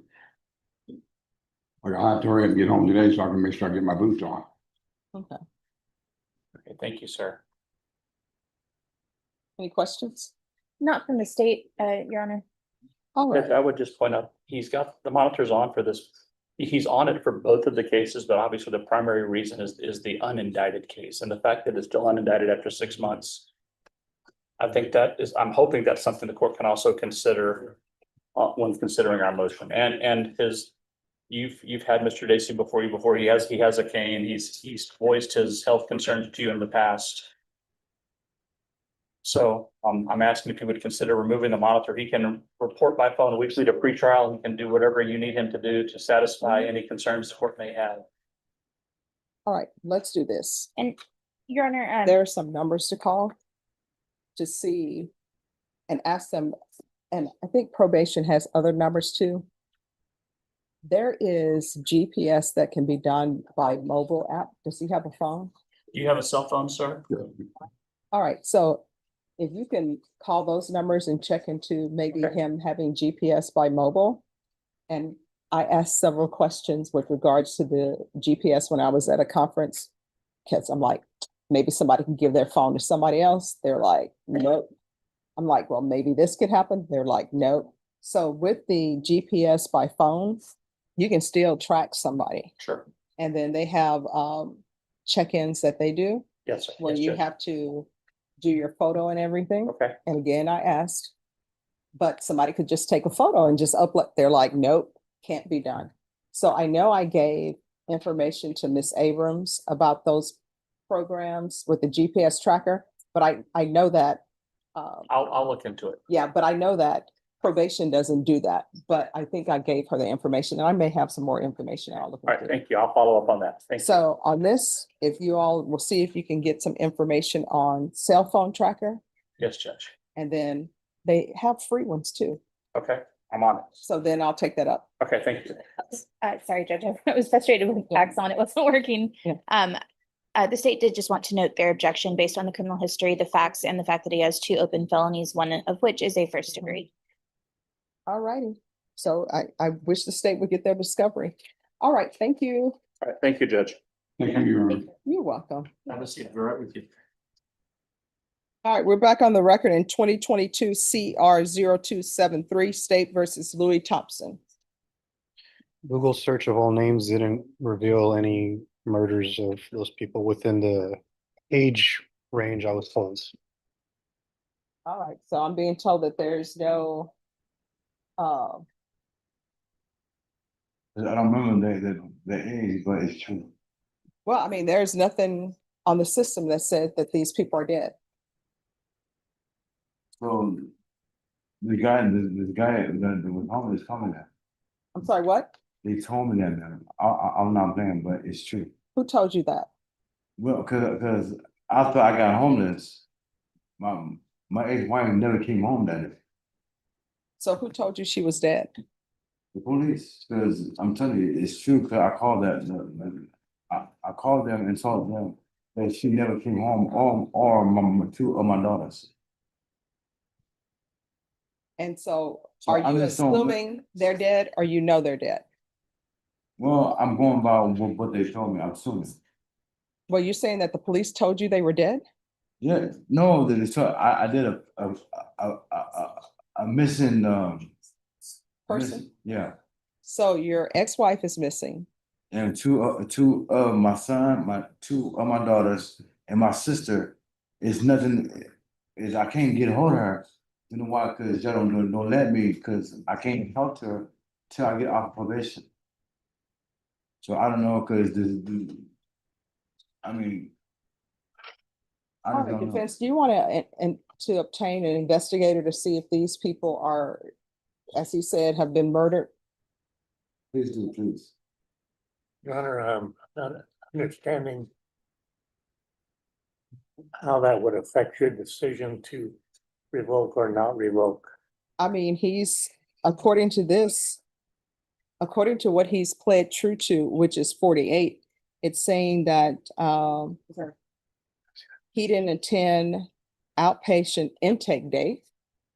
And I am thinking, and maybe I'm wrong in making this assumption, that if you have a date for outpatient treatment, intake date, and if your ex-wife is murdered, your children are murdered, your niece is murdered, your sister is murdered, that may impact someone's ability to make their outtake appointment. But if both parties want to go forward, we can go forward. But I'm telling you, if all of these people have been murdered, I can understand why he would miss his intake appointment. And I think, State, would you understand? I would understand. I just, for the record, couldn't find anything to support these allegations. So I don't know if you want to have an investigator to look and see if these people are deceased or not. If you all want to go forward, then I'll hear. But I mean, I'm not going to take this as true. Mr. Thompson requests that you make a decision now. All right. Then, Mr. Thompson, What has been presented to the court is there is no evidence that any of these people are deceased. Yes, ma'am. All right, so the But I- court, But I do need help. 'Cause I do want to find no, out. no, you're moving from one point to the next point. Yes, ma'am. Where I'm at is you said that all of these people are deceased. Yes, ma'am. The state has informed the court they're not able to find any records through a Google search that any of these people are deceased. So therefore, So they're not. you're saying that these people are deceased. I don't believe it. Yes, ma'am. So give me, I'm sorry, give me the choice. I mean, if you want, I will make sure that your attorney has an investigator to see whether or not these people are deceased or not. Otherwise, if you want to go for it, we can go for it. And I will, as previously stated, I found violation of condition number 48 true. And what I'm going to tell you, based upon testimony that I received, unless these people are deceased, there is no excuse for not meeting your intake appointment. So do y'all wish to go forward? Go forward, Your Honor. All right, I need a trial court certification of defendant's rights to appeal. All right, state, as previously stated, the court is finding the violation true. State, what are you requesting? Revoke, find guilty, affirmative finding of deadly weapon, and 5 years TDC. All right, and defense, what are you requesting? Recommendation by the probation office of continuation of mental health supervision on this man. All right, this is what the court is going to do. The court is going to find you guilty, grant the state's motion, sentence you to 5 years in the prison, give you credit for any time served. There's an affirmative finding. Rights to appeal with your attorney. Did you understand it? Yes, ma'am. All right, you have a limited right to appeal. That right to appeal is as it relates to the allegations in the motion, not the fact that you're on deferred adjudication. Because this is a felony conviction, you're not allowed to own or possess any weapons or ammunition. If you have a question over what that is, you'll need to speak to an attorney, okay? Yes, ma'am. All right, good luck to you. Did he have any inpatient treatment? Yes, Judge. All right. And there will also be credit for any time served for a successful inpatient completion of programs. All right, so anytime that you were in custody or an inpatient facility, you'll receive credit for that as well. All right, good luck to you. Thank you, Judge. Thank you. Who's next? Yes, ma'am, I have Charles Fleming, Charles Fleming. page 1 down. Judge, he was found competent recently, but we worked out the deal where we'll go forward on his MTR today. Okay. All right, court is calling 2025 CR 0033823, State versus Charles Edward Fleming III. Could I have parties announced? Cassandra Rosales for the state. Anthony Cantrell, the defendant. And are you Mr. Fleming? Yes, ma'am. All right, did you review the document entitled Motion to Enter Adjudication of Guilt and Revoke Community Supervision with your attorney? Did you understand it? Yes. Are you the same Charles Edward Fleming who was placed on deferred adjudication in 2025 CR 0033823 for the offense of obstruction or retaliation on June 3rd, 2025 for a period of 3 years? Is that you? Yes, ma'am. All right, state. We're here on a violation of condition number 4 in Bexar County, Texas. The defendant, Charles Edward Fleming, did then and there fail to report to the supervision officer as directed for the months of July and August 2025 in violation of condition number 4. How do you plead to that? True or not true? True. Did you understand by pleading true to violation of condition number 4, the court could find it true, grant the motion, find you guilty, and sentence you up to 10 years in the prison and up to a $10,000 fine? Yes. Knowing that, do you still wish to plead true to violation of condition number 4? Court will find violation of condition number 4 true. Is there a proposed agreement? Yes, Your Honor. The proposed agreement is to deny the motion to revoke, but amend his conditions to include a psychological evaluation and DDRF. And the psychological has been done. This is an older one. Okay. Okay. All right, Ms. Abrams, Yes, Judge. Are you all recommending DDRF? That is what's listed on the court summary, Judge, yes. And how long is that? 15 to 20 week wait, and it's going to be 120 to 180 days. All right. Court is going to deny the motion, alternate amend conditions to include a referral to Center for Healthcare Services. And probation, is he able to, through Center for Healthcare Services, get a case manager? Yes. See, I'm not from Texas, I come here to move into my house, and it's true, I didn't report, but I didn't know the topography of the map. So where do you live? Well, I'm gonna go to, 442 Glen Elm. I'm sorry, where? I was gonna go to 442 Glen Elm Drive. No. I'm so sorry. That's my fault. When I say where you live, I mean what county? Oh, I live in, I come in from a state to buy a house, but I come from Missouri to Dallas, but I come down here to buy a No. house. I want you to listen to me carefully. And I'm going to be more direct, right? No. It's not your fault. I just didn't know how to get to the. No. Here's the thing. It's not your fault. It's my fault because I didn't ask you a direct question. So let me do it directly. Do you plan on staying in Bexar County or do you wish to reside somewhere else? I want to stay here. All right, you want to stay in Bexar County. Do you have any support systems here? Yes. All right, and what's up with all the tattoos on your arm? Does that mean anything? Yeah, it says loyalty and restricts. It's like coding in Russian. I do computer work. Okay. All right. So have you ever been seen by someone at the Center for Healthcare Services? No, ma'am. All right, so what I'm going to do is I'll deny the motion, alternate amend conditions. You're going to be referred to First Center for Healthcare Services. The reason why I'm doing it is because it's a 180-day wait for DDRL. You need to make sure that you make all these appointments. They will be able to have a case manager for you to help you keep up with your appointments. If you don't do that, what's going to end up happening is I'm going to receive another motion to revoke. Do you understand? Yes, ma'am. Now, you can either do that or I can grant the motion and I'll sentence you to 2 years in prison. So do you want to go forward with continue or be revoked? I want to continue. All right. So Ms. Abrams, if we'll deny the motion, alternate amend conditions, referral to Center for Healthcare Services, and see if he can get a case manager with them. And Judge may also add the mental health insurance. All right, and the mental health initiative, and there's to be no possession of firearms. And do you live by yourself or with someone? All right, any children in the household? All right, so no residing in households with minors. And no unsupervised contact with minors. Okay. So that means I'm getting back out? Yes, you'll be out, but you got to make sure you make all your appointments.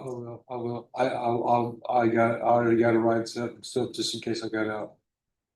All right, and if there's something that you don't understand, let probation know about it. If you are confused, is this my appointment? Is this not my appointment? Let probation know about it. I do have a question. How do I do my community hour services? I'm sorry, what? Because I got 3 years deferred certification, 120 hours community service. How do I do my community service? If you'll talk to probation about it, they'll tell you where you're allowed to do your community service. And who's my probation officer? They will let you know today. Okay. All right? Thank you. You're welcome. Here. Thank you, Judge. You're welcome. All right, who's next? It is, West Breeze on page 6, 5 down. All right, let me ask you this. Why was Charles Fleming, why was this listed on page 1 and this is a? Yeah, it was my fault. Oh, okay. It was not complicated. All right. I just wanted to be sure that we were not missing anything. Judge, I have a announcement on Yes. Juarez, if I could just do that one. All right. Let me find what page he's on. Are you for Brad Potter's? Yes. Yes. It's on page 3. 3 in the bottom. Yeah. Thank you. All right, Mr. Juarez. All right. Yes, plea deadline date. Judge, we'd like to set this for jury trial. All right. Ms. Ferguson, I need a jury trial date. Yes, ma'am. If you can put it the first week in July. First week. I can do July 7th. Can we do the second week by chance? Just 1 second, let me see something. Can we do it June 29th? Judge, I'm gonna be out of state for the 4th of July weekend. Okay. So what date are you asking? Like the week of July 13th. Do we have the week of July 13th open? Yes, on July 14th. All right, July 14th. Thank you. You're welcome. You all need to take a seat at the back. Perfect, take up the court's time. Oh, no, you're not taking up the court's time. This is what I'm paid for. 2 resets. West Put them Ruiz. on the same line.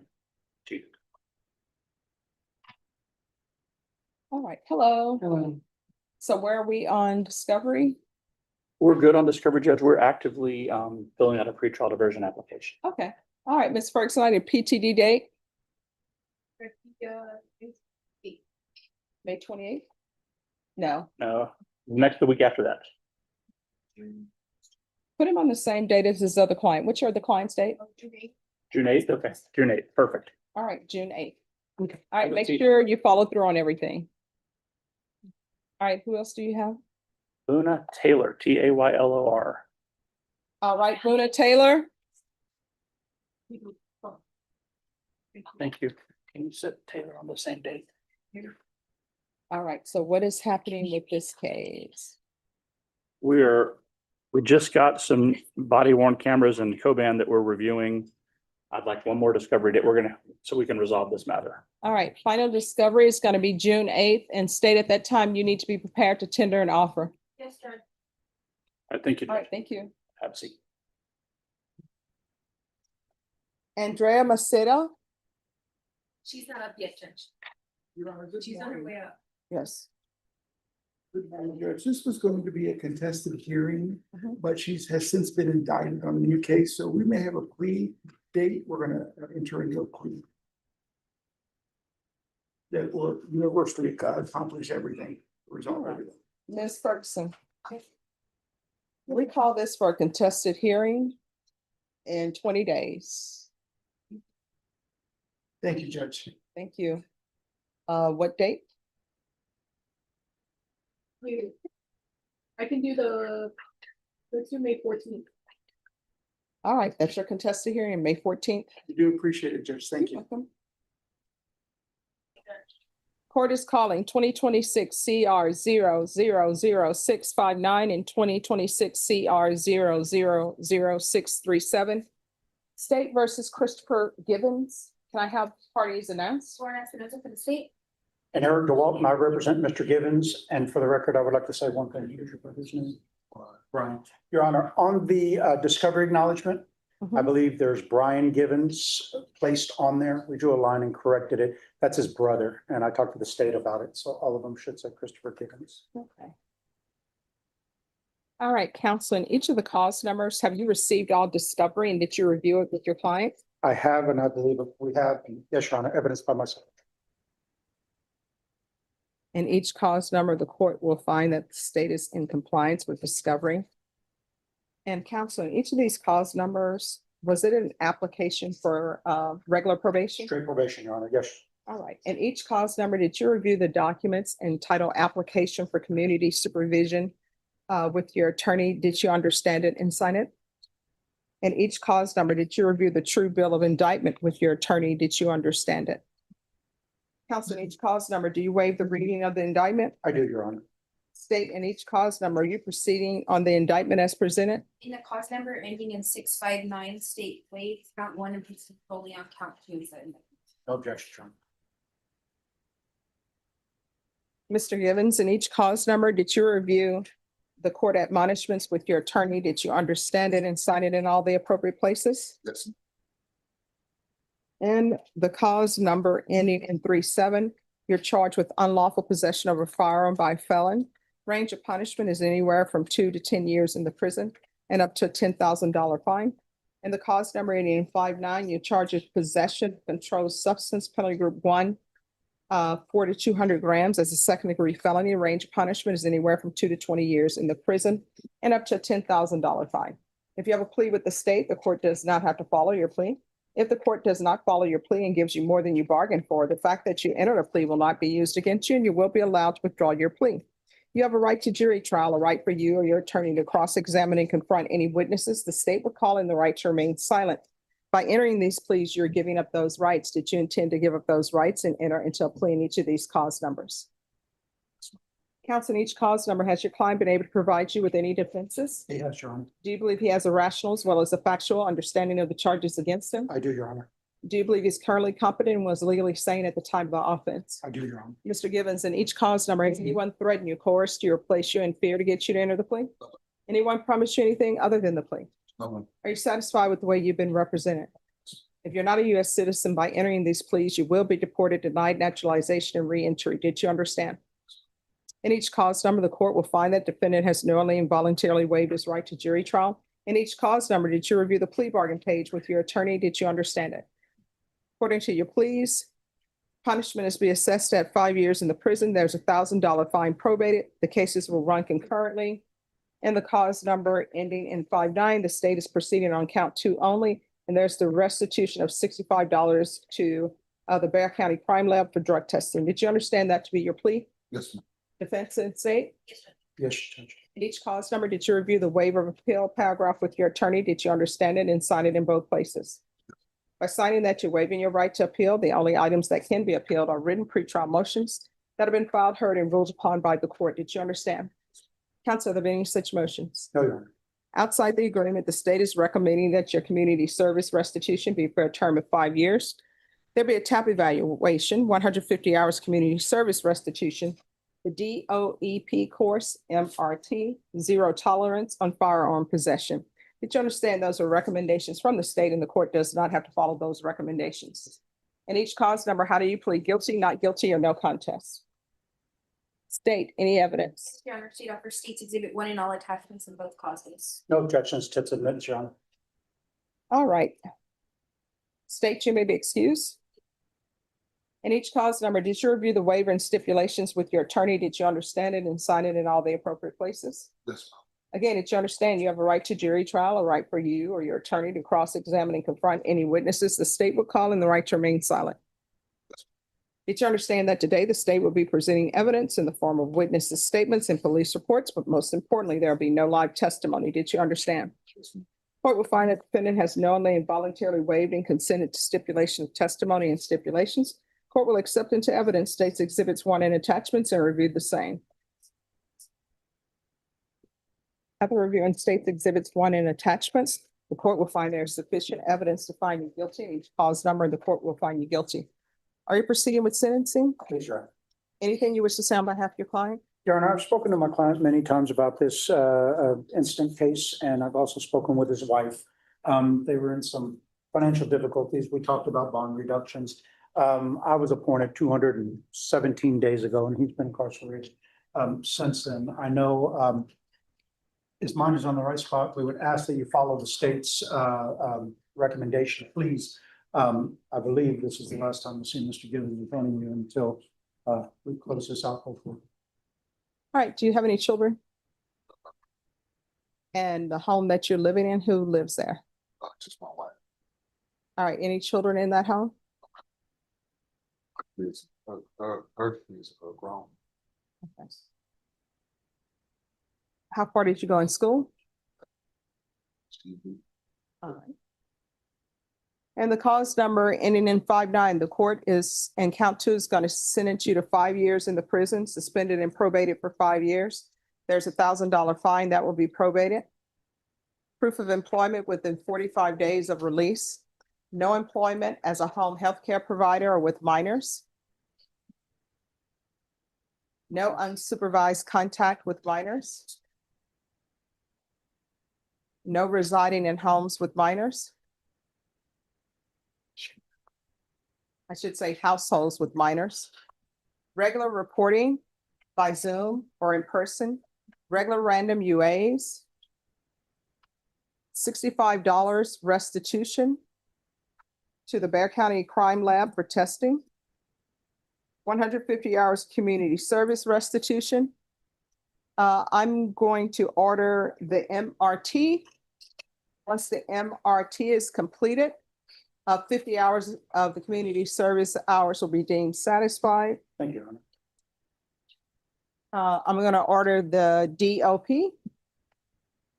And once the DOEP is completed, 50 hours of community service hours will be deemed satisfied.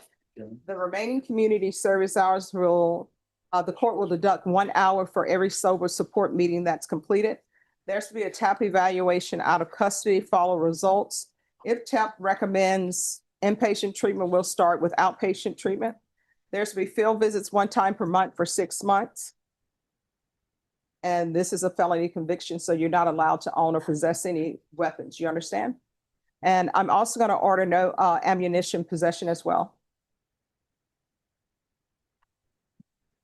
Probation, is there anything else? Is there anything else that you need from the court to be successful under that cause number? And that cause number, did you review the document entitled Trial Court Certification of Defendant's Rights to Appeal with your attorney? Did you understand it and sign it? Because this is a plea bargain agreement, because I followed your plea bargain agreement, and because you waive your right to appeal, you do not have the court's permission to appeal. Because this is a felony conviction, you're not allowed to own or possess any weapons or ammunition. If you have a question what that is, you'll need to speak to an attorney. You understand? Yes. All right, and I'm so sorry. This is going to run concurrent Thank you, Your Honor. For that. with 2026 CR 0003, I'm sorry, 000637. Thank you, Your Honor. You're welcome. All right, next, we're going to proceed in cause number 2026 CR 000637. And that cause number, as previously stated, the court is finding you guilty. Court is going to sentence you to 5 years in the prisons, suspended and probated for 5 years, $1,000 fine probated, proof of employment within 45 days of release, no employment as a home health care provider or with minors, no unsupervised contact with minors, no residing in households with minors, regular reporting by Zoom or in person, regular random UAs, 150 hours community service restitution, minus 50 hours for the MRT, minus 50 hours for the DOEP, minus 1 hour for every completion of sober support meetings, TAP evaluation out of custody, follow results, field visits 1 time per month for 6 months, no possession of firearms or ammunition. This will run concurrent with 2026 CR 000659. All right, is there anything else with regards to sentencing in that cost number? No, Your Honor. Probation, anything else with regards to that sentencing?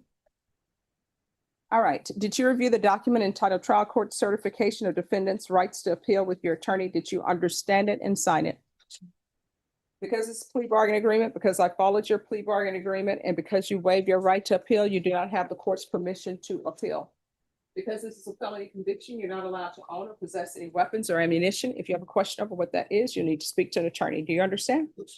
All right, we can go off the record. Here's the thing. You're going to have to start making better decisions. Otherwise, you're going to end up spending the rest of your life in prison. And after you reach 29 and you hit 30, time just flies by. You understand? Yes. All right, good luck to you. Be excused. Yes. Thank you very much for your consideration. Who's here? Carl Michael Robinson. Your Honor. And we're here for sentencing. We are, Your Honor. And are both parties prepared to proceed on sentencing? All right, the court is calling 2025 CR 012572-02, State versus Carl Michael Robinson. Can I have parties announced for the record? Those are for the state. Michael DeLeon for Ms. Robinson. And are you Mr. Robinson? I am. All right, you entered a plea to count 1 on March 16th to robbery of no contest. The court found there was sufficient evidence to find you guilty. I believe you applied for deferred adjudication. We did, Your Honor. So the court deferred finding of guilt. According to your plea, the state is proceeding on the less included offense of robbery. They're asking that your punishment be assessed at a cap of 6 years. Have both parties had a chance to review the PSI report? We have, Your Honor. Any objections from the state or the defense? Judge, we do have an objection, and I'll do it in the form of an oral motion in limine. Okay. My client has expressed how, in the, pretrial report, it states about, a bunch of pending charges in Arkansas, Kentucky, no, sorry, Kansas, and Oklahoma. None of those have been adjudicated. He doesn't want those cases to be held against him. Obviously, the court knows he is innocent unless he's proven guilty beyond a reasonable doubt. So kind of like, he expressed it as a motion in limine. We'd ask that the court not hold cases that have not been adjudicated against Mr. Robinson for the purposes of this sentencing. All right, any objection to the court reviewing the PSI report so I can review what defense counsel is referring to? No objection, sir. No objection. All right, none of these, I mean, the cases that have disposition unknown, I mean, the court is not going to consider that. I have nothing considered, and that's from page 4. Now, from page 5, they have charges, driving while license suspended or suspended license, it says, and it says failure to appear. And the reason for those failure to appears that appear in the PSI, Your Honor, is because that he's been incarcerated for the past year. So Okay, he so probably he's- missed a court date. So has he been here since May 20th How long you been in custody? Since when? of 2025? That of August 2025. Roughly approximately August 2025, Your Honor, so there might have been opportunities for him to miss his court date because he was incarcerated. And he say August Yes. 2025? Correct. All right, so the driving while license suspended, I'm assuming the dates to the left of the charge is the alleged offense date. So that's May. And then the date that says June 17th, 2025. Is that the appearance date? The date he was supposed to appear in Arkansas? That's the whole issue, Judge. We have no idea how the Arkansas courts or the Oklahoma courts or Kansas courts, how they do their docket and how they report things to NCIC. So regardless, Judge, because he has no convictions or any adjudications on those cases, we're just asking the court not to consider those for the purpose of this hearing. I mean, I can understand not considering the case because no one knows, there's been no disposition on those cases. But are you saying the same as it relates to his failure to appear? Because they're saying a warrant was issued because he didn't appear. We don't know for sure, Judge, but I think there could be warrants issued only because he's been incarcerated here for the past 7-8 months. All right, on the dates on here, it says, and I'm taking the latest date, so I'm moving that in your favor. It has June 17th, 2025, and July 18th, 2025, and July 9th, 2025. So was he in custody in Bexar County during those days? No, Judge, he was not in custody until August 9th, 2025, and he also self-reported that was when he came to Bexar County as well, and yes. Okay, and then there's Garland County, Arkansas. There is a failure to appear for June 12th, 2025. And then it appears that they filed a felony failure to appear. That one I'm not going to consider because that is 10/14/2025. And then the Cleveland, Oklahoma, there's no disposition listed, so I'm not going to consider that. Okay. All right, anything else? Nothing else, Judge. We're ready to proceed. All right, state, do you have any witnesses? No, Judge, yes, sir. Defense, any witnesses? Judge, I do have 2 witnesses, Miss Robinson, his mother, and then Mr. Robinson himself. All right, if you'll call them up. Miss Robinson, come on up. Hello, good afternoon. Great. Could you My raise? last name is O'Connor, just so. O'Connor? Yeah, I Okay. just. No, I appreciate that. Could you raise your right hand for me, please? Do you solemnly swear or affirm the testimony you give will be the truth and nothing but the truth, so help you God? Yes, ma'am. All right, you can lower your hand if you'll state your name for the record. Jenny Michelle O'Connor. All right, thank you. And if you'll, I know people want to face me when they're speaking, but the court reporter is taking down the record, and I promise I'll hear you, and I won't take it as a sign of disrespect. It will just make it easier for her. Proceed, Your Honor. Yes. Ma'am, Ms. O'Connor. Yes. Who's Carl Robinson? That is my son. Okay, it's your biological son, correct? Correct. Okay, and how old is he approximately? 21. Okay. He is here today for sentencing on a robbery charge. You've heard the cap of 6, and I've explained to you the possibility that the judge could give probation in this particular case, correct? Yes, sir. Okay, and I want to talk a little bit about Carl's background.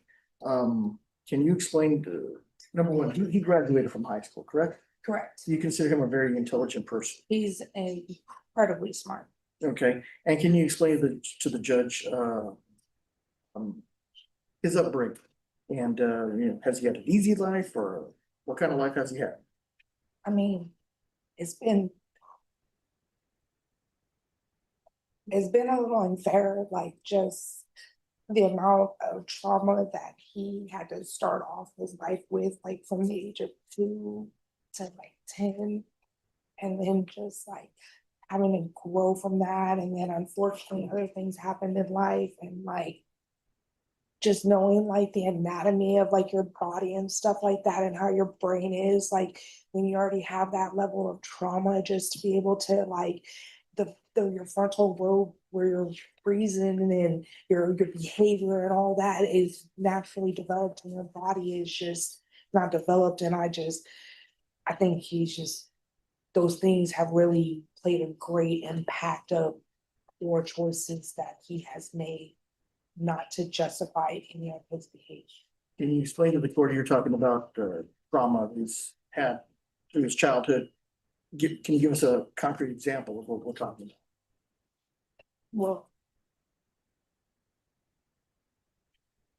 my mom started molesting him when he was like 2 years old. And I didn't find out until he was like 10.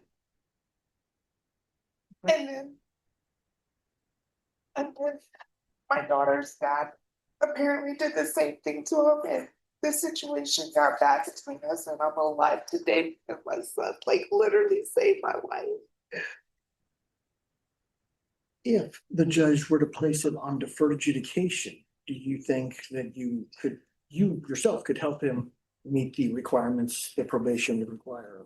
Absolutely, absolutely. Would he have a place to live with you, or? Of course. Okay, and you were here in court all morning, correct? Yes, sir. There was a co-defendant in this case, a woman by the last name of Santiago. Yes, sir. And she received deferred adjudication in this particular case, correct? Correct. And that is the mother of his 2 children that are underneath the age of 2. And she and Carl have 2 children together. Correct. Approximately how old are the children? 18 and 1 month. 18 months and 1 month. Okay. And have you discussed with your son Carl about the possibilities of him being on probation and to actually, get his life together? Oh, absolutely. And the kids are a driving force of his recognition of like how his actions are really negatively affecting people's lives that he should be there for. And do you feel like Carl would be take on his parental responsibilities and Absolutely. everything he has to do? We have 100% discussed that, and we have 100% said that we would love to have 50-50 custody between Akira and Carl. Okay. Have the courts figured anything about custody yet? No, Akira is being very hard to work with on this instance. Anything else you want the judge to know about Carl and his about himself? He's an incredibly smart young man, and he is only 21 years old, and putting such a long sentence on him really has a negative outlook statistically in life. And I just want my son to have a future. Okay, I'll pass the witness. So Connor, my name is Lauren Espinoza and I'm one of the attorneys for the state. Okay, I'm gonna ask you a few questions, just answer to the best of your ability. So my first question is, prior to Mr. Robinson living with you in San Antonio, where did he live? He was in Arkansas. Okay, do you know who he was living with in April? He was living with Akira. They were, unfortunately, the two of them were living, they chose to live in a car together. Both Akira, whatever. Okay, so when he moved to San Antonio, where did he reside? He originally came to my house. However, Akira tried to show up and she has stolen from me before and done stuff. And so I told her she wasn't welcomed in the house. And so the two of them then went off together. Do you know where they went? No, they would sporadically call me and just, cause I worry, so they would sporadically call me and just let me know that they were like alive and okay. And I just knew they was like around abouts in the area. Okay, so is it a fair statement that you are not fond of Miss Sunday?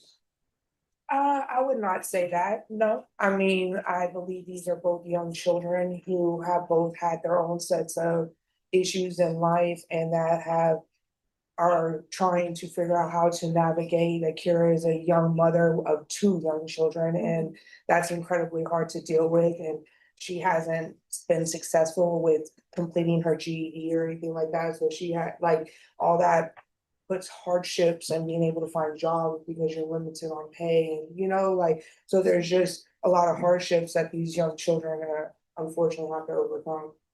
And do you know your son to own a firearm? No, I don't really approve of firearms. That wasn't my question. Do you know of him to own one? No. So it's your testimony that your son did not possess a firearm? I am not sure how this is relevant. Well, okay, I don't know. I don't go through my son. I don't search him. So I Because didn't. he's an adult, right? Right. And you give him discretion. Well, yeah. Okay. So would it surprise you to learn that your son did possess a firearm? I mean, I've seen this case was not exactly news on the news. I mean, people in Arkansas heard this case. Well, that wasn't my question. So, I mean, it was in the report, so I knew that at that time. But so you're aware that it's alleged he possessed a firearm? Well, yeah, it was in the reports Okay. at the paper. And that was on August 9th, correct? If, I don't exactly remember, I have a lot going on in my life. Yeah, okay. You have a lot going on, but you believe that this I'm court. sorry. Okay. You have a lot going on, Mhm. yes.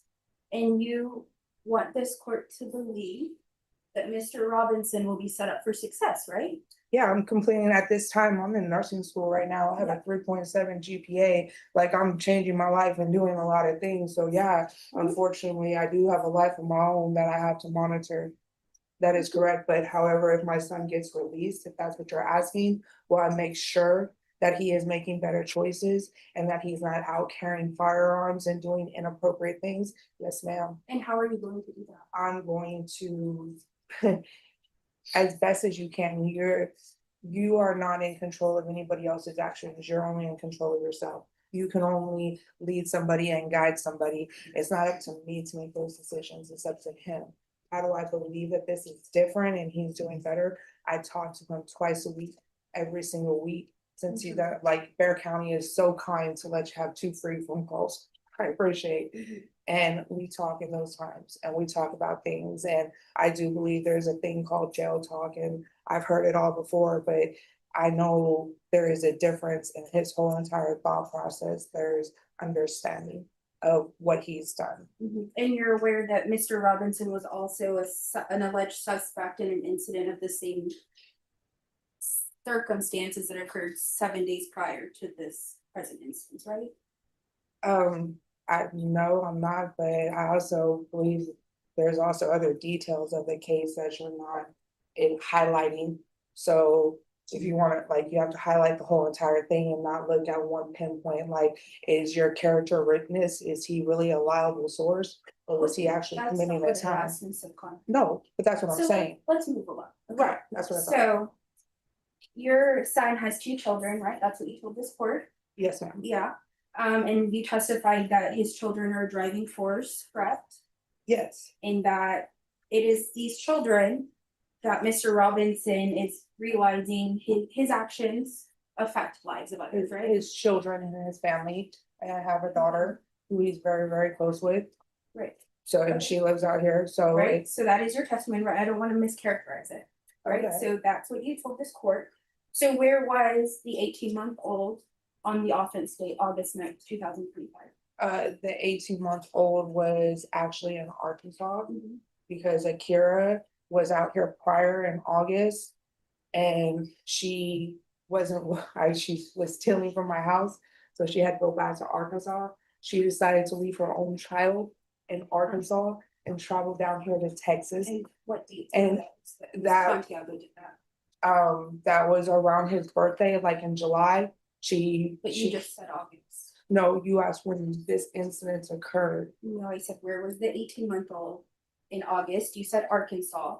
And you said that Miss Santiago. But she had been out here this whole time. Why are we talking about Akira? We're talking I'm about. talking about the children. Mr. Carter. Okay, Akira's mom wasn't allowing Carl to see the children. I am in school. My funds are very, very limited right now. I don't have a lawyer to go up there and deal with that. I'm focused on being able to provide a stable environment. Okay, so this, understanding the scenario, ma'am, to understand these direct questions of why the child wasn't there, you have to understand the whole picture. You can't just pinpoint one thing to understand a scenario that has been taking place over 2 years. Yes, ma'am.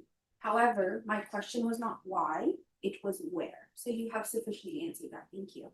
And so this second child, right, that's approximately 1 month old, were you aware that Miss Santiago was pregnant with that second child? Yeah, I helped her get out of jail, so she wouldn't be pregnant in jail.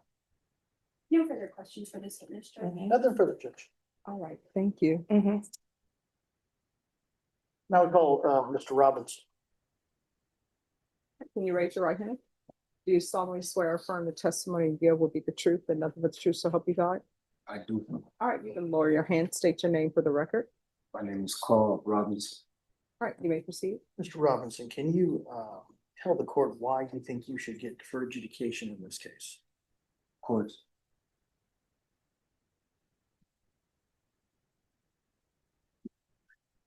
I could mitigate a couple vast scope of factors, but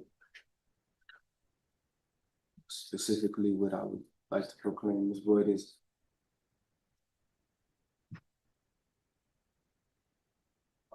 I have. Let me start in this minute. Oh, take your time. You don't have to rush through it. When individuals proclamate or promulgate that they have changed, it is usually that of futuristic, that I'm going to change and I'm gonna do this to change it. And what I proclamate is that I have, it's more than external, it's that of internal.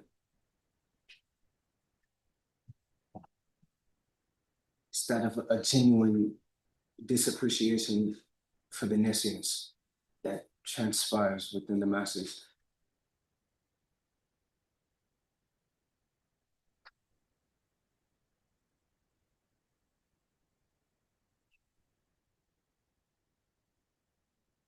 Do you want to take a moment to collect your thoughts? Yeah. If you want to do that, we can do that. Here's the thing. I want you to present the information to me that you want to present to me and the way that you want to present it.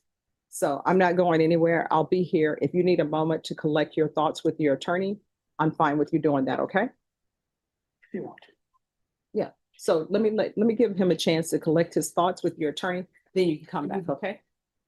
Okay.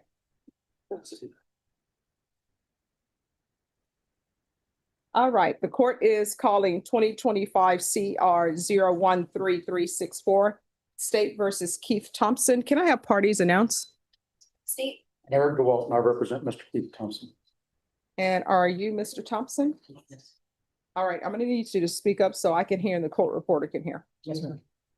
Counsel, you received all discovery. Did you review it with your client? Yes, Your Honor. Court will find that the state is in compliance with discovery. Mr. Thompson, did you review the application for community supervision with your attorney? Did you understand it and sign it? Yes, ma'am, I did.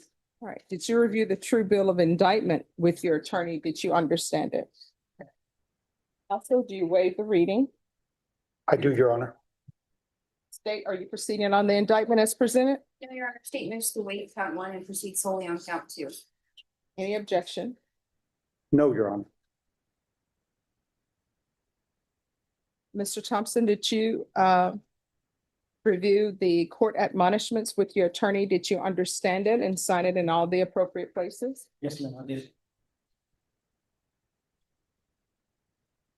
All right, you're charged with possession of a controlled substance, penalty group 1, 4 to 200 grams as a second-degree felony. Range of punishment is anywhere from 2 to 20 years in prison and up to $10,000 fine. If you have a plea with the state, the court does not have to follow your plea. If the court does not follow your plea and gives you more than you bargained for, the fact that you entered a plea will not be used against you, and you will be allowed to withdraw your plea. You have a right to jury trial, a right for you or your attorney to cross-examine and confront any witnesses. The state would call in the right to remain silent. By entering this plea, you're giving up those rights. Did you intend to give up those rights and enter into a plea in this case? Yes, ma'am. Counsel, has your client been able to provide you with any defenses? Yes, Your Honor. Do you believe he has a rational as well as a factual understanding of the charges against him? I do, Your Honor. Do you believe he's currently competent and was legally sane at the time of the offense? Yes, Your Honor. Mr. Thompson, has anyone threatened you, coerced you, or placed you in fear to get you to enter the plea? No, ma'am. Anyone promised you anything other than the plea? No. Are you satisfied with the way you've been represented? Yes, ma'am. If you're not a U.S. citizen, by entering this plea, you will be deported, denied naturalization, and re-entry. Did you understand? Yes, ma'am. Court will find that defendant has knowingly and voluntarily waived his right to jury trial. Did you review the plea bargain page with your attorney? Did you understand it? Yes, I did. According to the plea, state is proceeding on count 2. Punishment is to be assessed at 6 years in the prison. There's a $1,200 fine. State recommends community supervision. They're taking in consideration 2025 CR 013362 and 2026 PF 13998. Did you understand that to be the plea? Yes, ma'am. Defense of the state? Yes, sir. Did you review the waiver of appeal paragraph with your attorney? Did you understand it and sign it in both places? Yes, I did. By signing that, you're waiving your right to appeal. The only items that can be appealed are written pretrial motions that have been filed, heard, and ruled upon by the court. Did you understand? Yes, ma'am. Counsel, any such motions? No. Outside the agreement, the state is requesting that your community supervision be for a term of 6 years, that there be a TAP evaluation, 120 hours community service restitution, regular random UAs, DOEP, and a referral to felony drug court. Did you understand those are recommendations from the state and the court does not have to follow those recommendations? Yes, ma'am. Then to the offenses charged, how do you plead? Guilty, not guilty, or no contest? No contest. All right, and for the record, that's to count 2. State any evidence. Yes, Your Honor, state offers states exhibit 1 and all attachments. No objections, Judge. It's admittance, Your Honor. We've reviewed it. All right, state, you may be excused. Did you review the waiver and stipulations with your attorney? Did you understand it and sign it in all the appropriate places? Yes, ma'am. Again, did you understand you have a right to jury trial, a right for you or your attorney to cross-examine and confront any witnesses the state would call, and the right to remain silent? Yes, ma'am. Did you understand that today the state will be presenting evidence in the form of witnesses' statements and police reports? But most importantly, there will be no live testimony. Did you understand? Yes, ma'am. Court will find that defendant has knowingly and voluntarily waived and consented stipulation of testimony and stipulations. Court will accept into evidence states exhibits 1 and attachments and review the same. All right, after reviewing states exhibits 1 and attachments, the court will find there is sufficient evidence to find you guilty, and the court will find you guilty. Are you proceeding with sentencing? Please, Your Honor. Anything you wish to say on behalf of your client? Just, Your Honor, he's been upfront and honest with me so far. He understands the plea bargain and asks that you follow the state's recommendation, please. All right, this location you were residing, do you know the person Paul Ibanez? No. Destiny Carrero? No, ma'am. Aiden Aldaca? Gabriel Lar? No, yes. Okay, how do you know Gabriel? He's helping me get my mom out of jail on bond. Okay, your mom, That's it. your mom's in custody? She was at the time, yes, on, it was failure, child abandonment for my little sister about maybe 35 years ago. When my stepdad split up, she sent to live with her grandma, didn't let her see her. And she got hit with child abandonment, so it came back last year, or the year before. And he was gonna help me get her out, because I couldn't, because I never had him. So I couldn't get her out of jail, and he couldn't. Okay, and how long have you been using? And when did it start, really? When did it start? When I was 28, when I lost my job. I mean, for a while, I don't got the lab tech, I was working for trials. Someone just introduced me to it, and I tried it, and it became there. Yeah, sometimes that's the way it happens. Somebody introduces you to it. I really hope that things will change in regards to that. Because sometimes you take it once and then You hurt. I actually stopped for the rest of it, I quit it already. So do you have any children? No. So if you're released, who would you be living with? My roommate, George Satcher, who's been pretty much my only friend through this whole process. Except when I was using, he was against that, that's why I got kicked out of there. Okay. And he supports us to straighten up. Is it kind of a friend and landlord, right? Yeah. All right, this is what the court is gonna do. There's a $1,200 fine that will be probated. Sentence you to 6 years in the prison, suspended and probated for 5 years. Regular reporting by Zoom or in person. You need me to stop sending? No. You need a cough drop? I've got one. You need any water? I do got some water, let me get that. Mhm. Okay. I think they're gonna find out that maybe there's something wrong with this building. Regular random UAs. There's gonna be a referral to felony drug court. Now, I can tell you, I'm gonna have that done in custody, but felony drug court will be able to see you this week. So I'm gonna get it today. I'm gonna sign it today. They'll see you this week. So referral to felony drug court in custody, a TAP evaluation out of custody, follow Rex. If it recommends inpatient treatment, we'll start with intensive outpatient treatment. Take in consideration 2025 CR 013362 and 2026 PF 13998. There's to be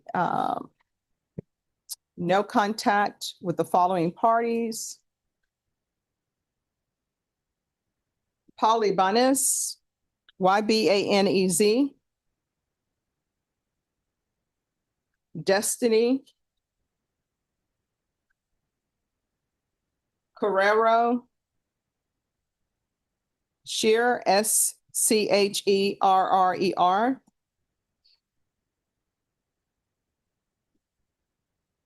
Aiden Aldaco, ALDACO. Gabriel Laura. There's to be no residing in households with minors. No unsupervised contact with minors. Field visits 1 time per month for 8 months.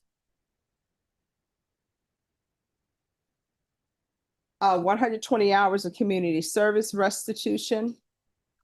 The court will deduct 1 hour for every sober support meeting that's completed. Proof of employment within 45 days of release, no employment as a home health care provider or with minors. Probation, is there anything else? Is there anything else you need from the court to be successful? All right, did you review the document entitled Trial Court Certification of Defendant's Rights to Appeal with your attorney? Did you understand it and sign it? Right. All right, because this is plea bargain agreement, because I followed your plea bargain agreement, and because you waive your right to appeal, you do not have the court's permission to appeal. Because this is a felony conviction, you're not allowed to own or possess any weapons or ammunition. If you have a question on what that is, you need to speak to an attorney. Do you understand? Yes, ma'am. All right, we can go off the record. So here's the thing. I know you're anxious to get out of jail, get back on with your life. You made promises to yourself that I'm never going to use again. I'm not going to do this again. You need to hold on to that and don't get caught in this backsliding. Because if you are on the path where you're doing sober support meetings, if you end up missing one, then you'll look up and you will have missed 30. All right.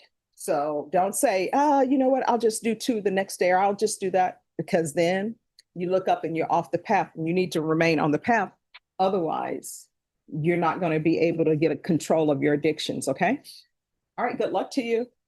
You're welcome. Thank you, Your Honor, for our consideration. May we be excused? Yes, Appreciate everything. you're welcome. On the first row, sir, have a seat in the first row. Lauren, we're gonna go back on the record. Are you ready on call Robinson? All right, we're back on the record in 2025 CR 012572-02. Carl Michael Robinson. Can I have parties reannounced? Michael DeLeon for Mr. Robinson. All right, Mr. Robinson, you're still under oath, and did you have a chance to think about what you wanted to tell the court?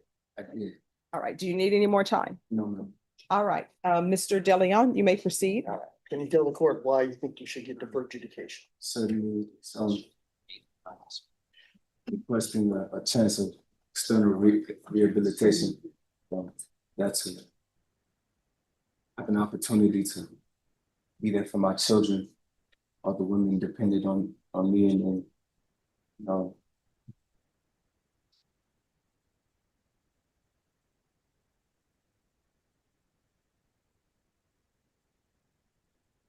and evolve. You know, it is kind of limited, if I may, to evolve in such circumstances. Yeah, I have and did, but simply asking that of you understand that I have a very small record, if not minimal, you know, that of a misdemeanor. And I just feel as if I would proclaim that I qualify and deserve such chance to prove myself to myself and to my family. Then again, to be there for my children. Mr. Robinson, let me ask you this. Do you feel like you can meet the qualification, do everything probation tells you to do if you're placed on probation? Certainly. And you want to have, you have an infant, you have an 18-month-old child, you want to take care of them, work, be responsible for them, help provide for them? Yes. Okay, you said previously, you said that you're only, I think, the only adjudication of a crime is a fail to ID misdemeanor, correct? Correct. Okay, you've never been convicted of a felony in this state or any other? Correct. Okay, and if the court places you on deferred adjudication, you and I have had this discussion. If you're placed on deferred and you do not meet the requirements of your deferred adjudication, you can be brought back to court and face anywhere between 2 up to 20 years in prison. Do you understand that? Yes, sir. So if the court gives you that one chance, you understand that if you mess it up, you could be facing 20 years, correct? Completely comprehensive. Okay. Anything else you want the court to know? I will evolve. When you say you will evolve, does that mean you're gonna become a better person? And In retrospect, in knowledge and character, and in retrospect, so I will evolve generally. I have evolved therefrom, but I am subject to inevitable evolution. that's all I have for you, sir. I'll pass the witness. Hello, Mr. Robinson. My name is Lauren Espinoza and I represent the state. I just have a few questions for you, okay? Yes, ma'am. Okay, so you told the PSI officer you came to San Antonio in August of 2025, correct? That is correct. Do you remember the day? I do not, and actually that is incorrect. I said I came in July, a couple weeks before. If you were to see the PSI, I said I was sick. So would it surprise you to learn that in the PSI narrative, it says August? So is that incorrect then, I guess, is the question? I guess that was improperly documented. I got incarcerated on August 9th. Right. Okay. Or August 8th, one of those days. And yes, I was here a couple weeks before, almost a month. So July is Okay, so you came to San Antonio in July then, somewhere Okay. around that time. and you were living with your mom for a bit, right? Correct. And then where were you living after you stopped residing with your mom? I was residing hotel to hotel. Do you recall the names of the hotels? I do not. Did the hotel by the name of Best Value Inn sound familiar? No. Okay, so approximately August 2nd, 2025, you weren't staying at the Best Value Inn with Miss Santiago? I do not recall. Would it surprise you to learn that she rented 2 hotel rooms at that hotel? It would. It would surprise you. So it would also be surprising to you that you were seen on surveillance video with her going from room 222 to room 218? Well, I would have to, I don't know what exact hotel this is, so I don't know exactly what you're specifying. But I understand that this is the whole step to this specific litigation. You're not talking about this transpired. It's an incident on August 2nd. Right, this is not the date of August 8th, therefore it is Right, but unsubstantial within you're- objectivity, correct? But you're aware that you were alleged to be a suspect of a robbery of a similar nature on August 2nd with Ms. Santiago. Judge, I'm gonna object to the question at this point for the purposes of sentencing, only because he has pled no contest to the substantiated facts that are in the PSI. I don't see the relevance of the questioning for the purposes of sentencing. Your Honor, the offense report regarding him being a suspect on August 2nd was included in the stipulations, and it does show that he had a firearm and was participating in the same but the same course of conduct as the instant offense here, August 9th, 2025. Right, so here's my question. The questions that you are asking him to commit to, are those for a different offense or this offense? It's for an incident on August 2nd. That mirrors the exact fact pattern as the August 9th offense that he pled no contest to. It's not charged with any type of crime for August 2nd. So I don't find that relevant. Plus, this is stipulations. He has stipulated to this, Your Honor. All right. With regards to relevancy, that's gonna be overruled. However, I don't know if your client is intending to exercise any rights related to that question.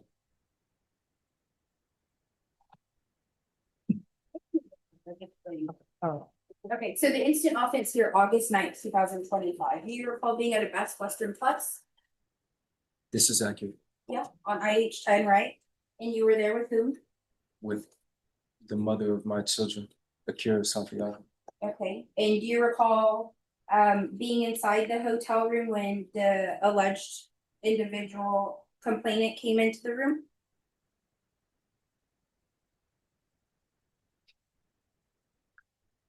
Yes. Okay, now I want to ask you, we found out a little bit about you, right? You have 2 children. Were you thinking of your children on August 9th, 2025? Object argumentative, Your Honor. Overrule. You can answer the question. Was I thinking of my children on this specific date of said transpirance was the question.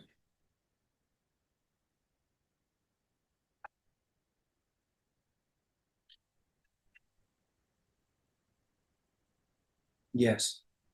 Okay, and did you consider how your actions might affect your children? Or I guess child, you had a 10-month-old.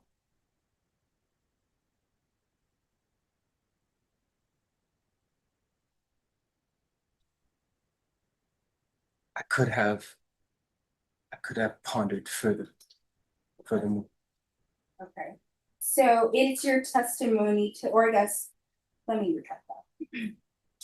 You are asking the court to grant deferred adjudication, correct? Correct, ma'am. What steps are you going to take to better yourself?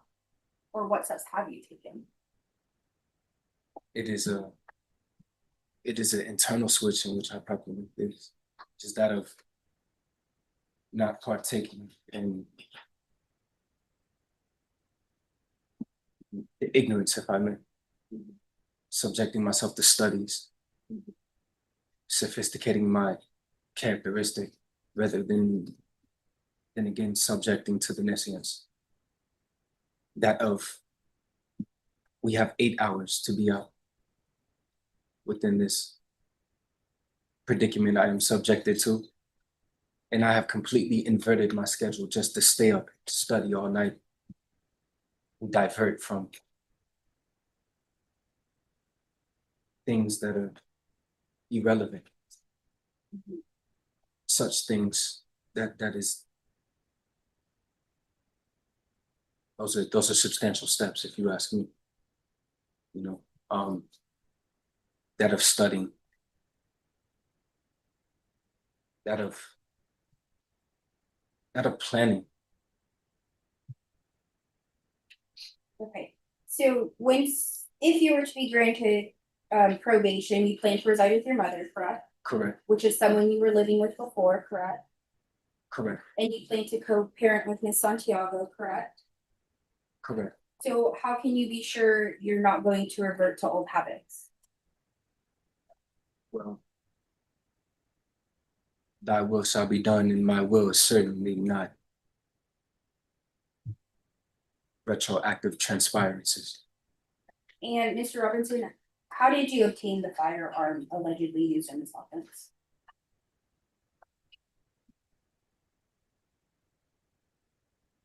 Object to relevance at this point, Judge. It's part of the stipulations. All right, that will be overruled. That's the question. Private cell. That is state. Private sale? Yes, a private cell. Was that in here or in Arkansas? That was in Texas. No further questions, Judge. No further questions, Judge.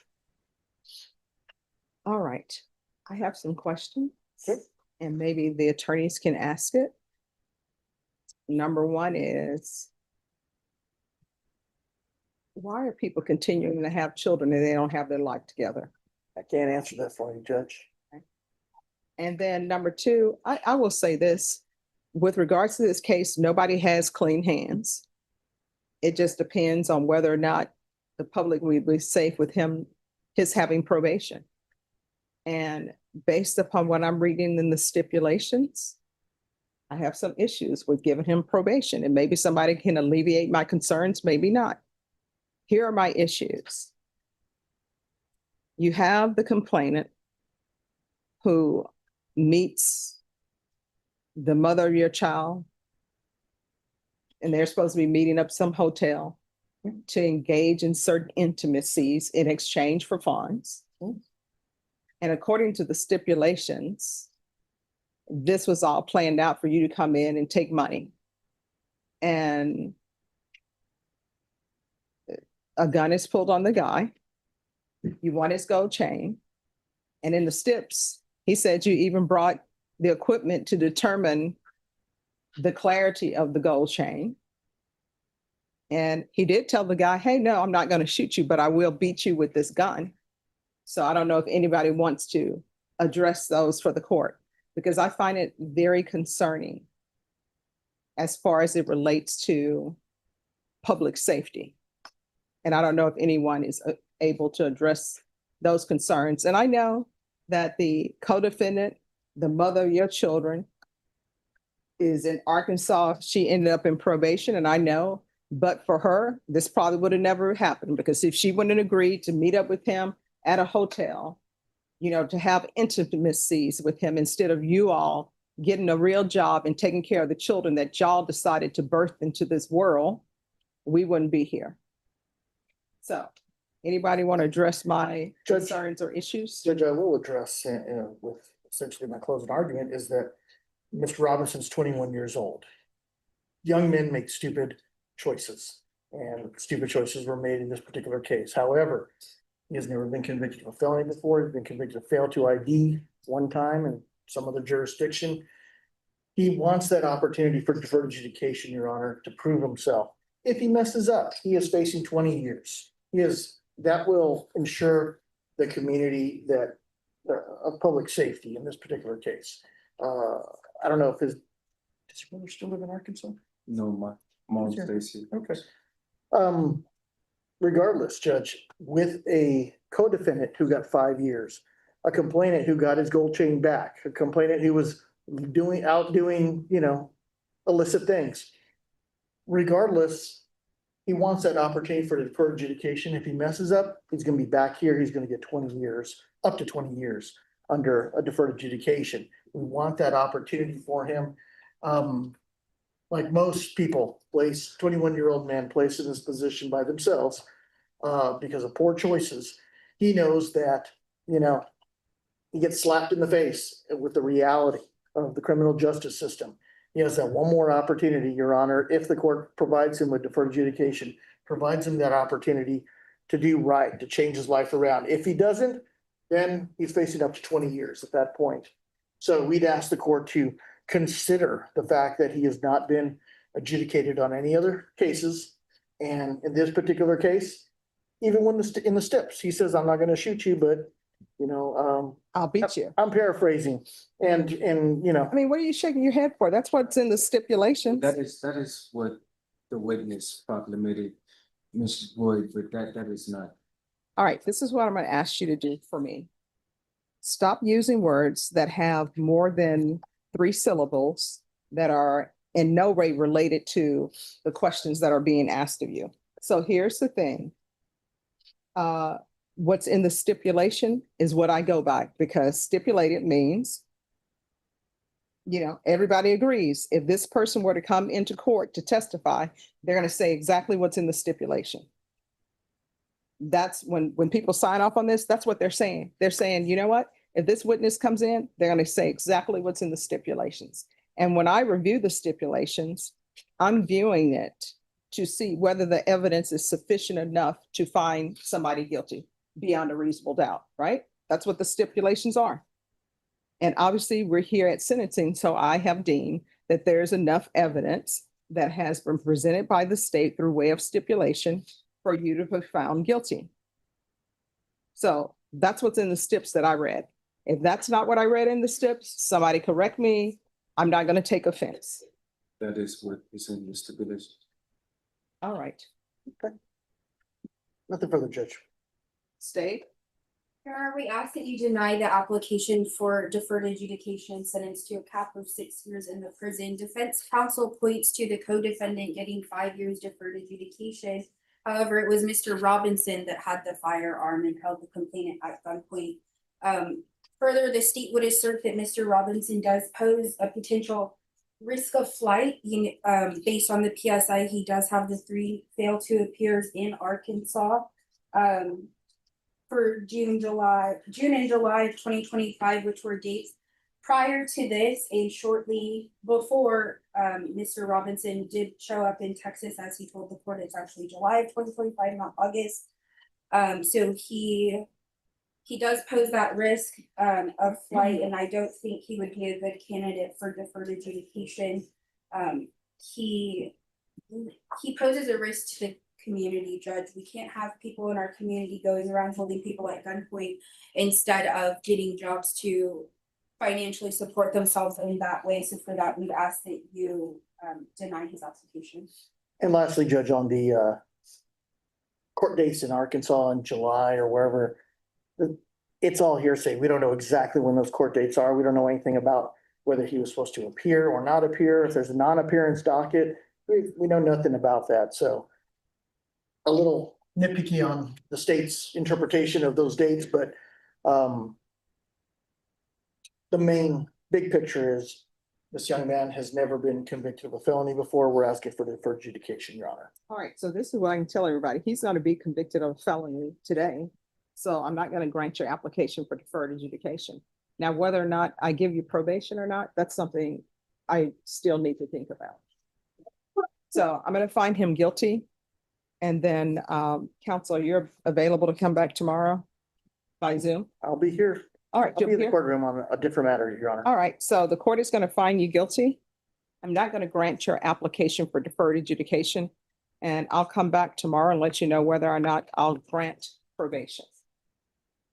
Thank you, Your Honor. Thank you. Thank you.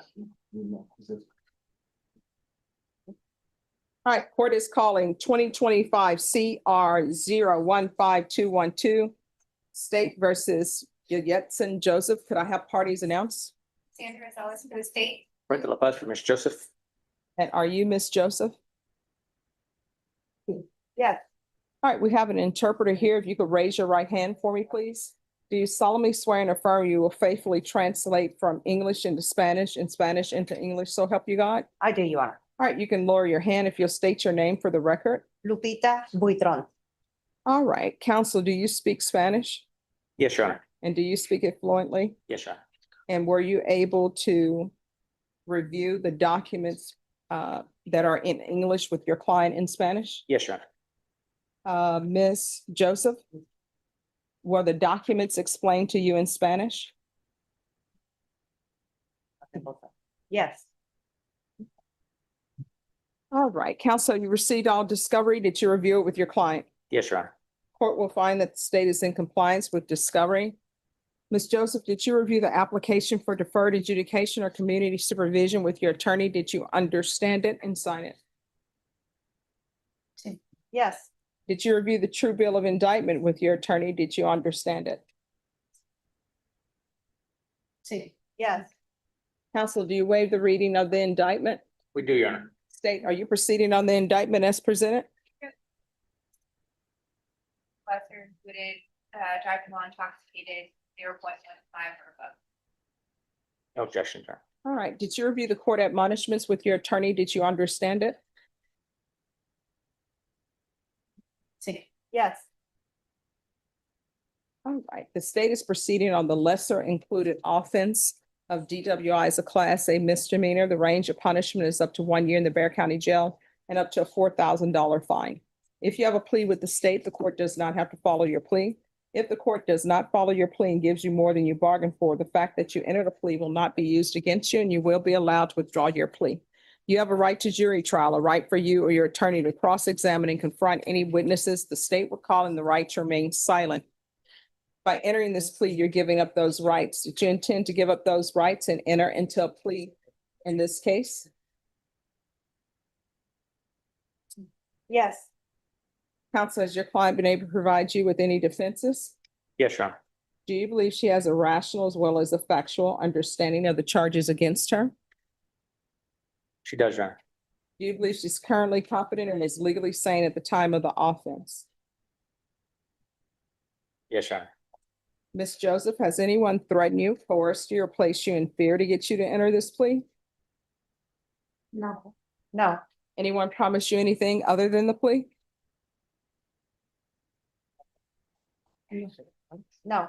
Are you satisfied with the way you've been represented? Yes.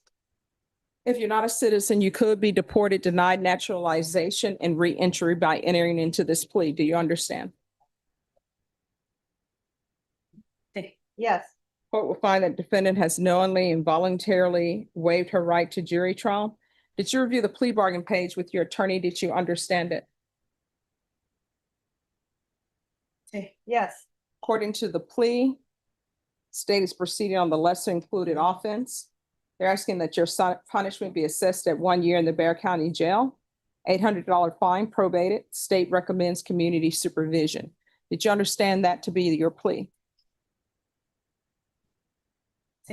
Yes. State? Yes, Your Honor, we don't proceed to the one. No, is that the plea? I'm sorry, yes.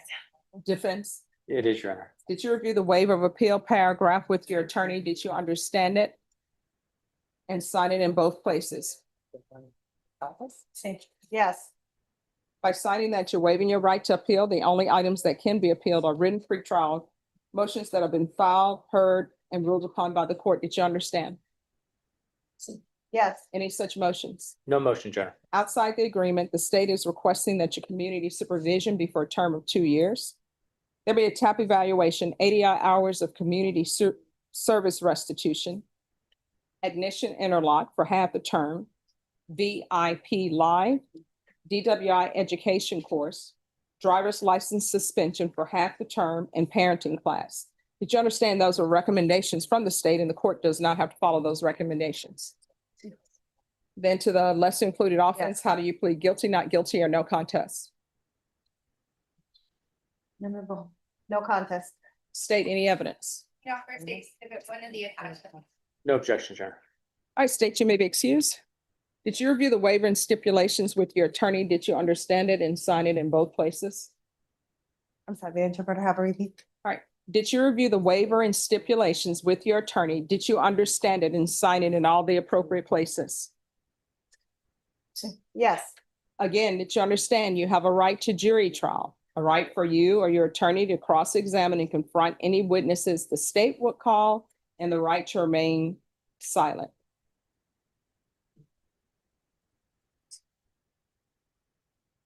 Yes. Did you understand that today the state will be presenting evidence in the form of witnesses' statements and police reports? But most importantly, there'll be no live testimony. Did you understand? Yes. Court will find that defendant has knowingly and voluntarily waived and consented to stipulation of testimony and stipulations. Court will accept into evidence states exhibits 1 and attachments. Court has reviewed the same. The court will find there is sufficient evidence to find you guilty, and the court will find you guilty.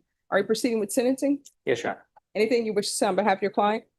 Part of our negotiations, she was to complete the DW education and an impact panel prior to our taking this. So she has that ready to show to probation.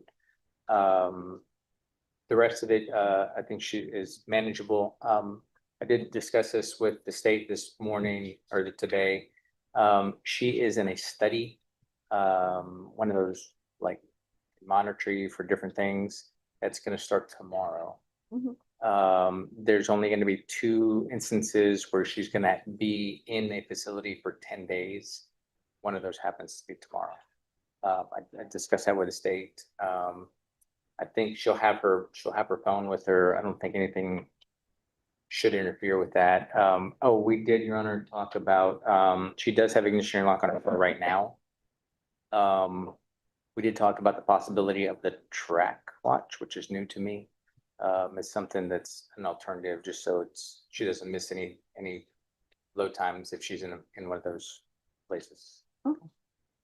All right, the court is going to sentence you to 1 year in the Bexar County Jail, suspended and probated for 2 years, regular reporting by Zoom or in person, regular random UAs, $800 fine, probated, 80 hours of community service restitution. I'm going to order parenting classes. 40 hours will be deducted upon completion of parenting classes. 1 hour for every sober support meeting completed will be deducted. VIP Live, DWI education course, ignition interlock for half the term or other portable device.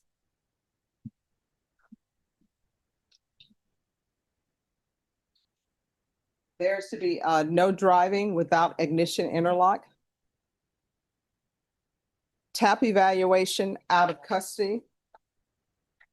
Follow recommendations. If TAP recommends inpatient treatment, start with intensive outpatient treatment. Field visits 1 time per month for 8 months. Proof of employment within 45 days. No employment as a home health care provider or with minors. Probation, is there anything else? What about the driver's license? Oh, thank you. There is to be 1 year. Are you all asking for a year driver's license suspension? It was half the term, Your Honor. That's a year. Well, on that note, Your Honor, she did have a 3-month suspension, so that she should be giving credit for that. And then I will prepare an occupational license and bring that back to the. All right. I'm not going to give credit for that. There'll be a 1 year driver's license suspension. Probation, anything else? Okay.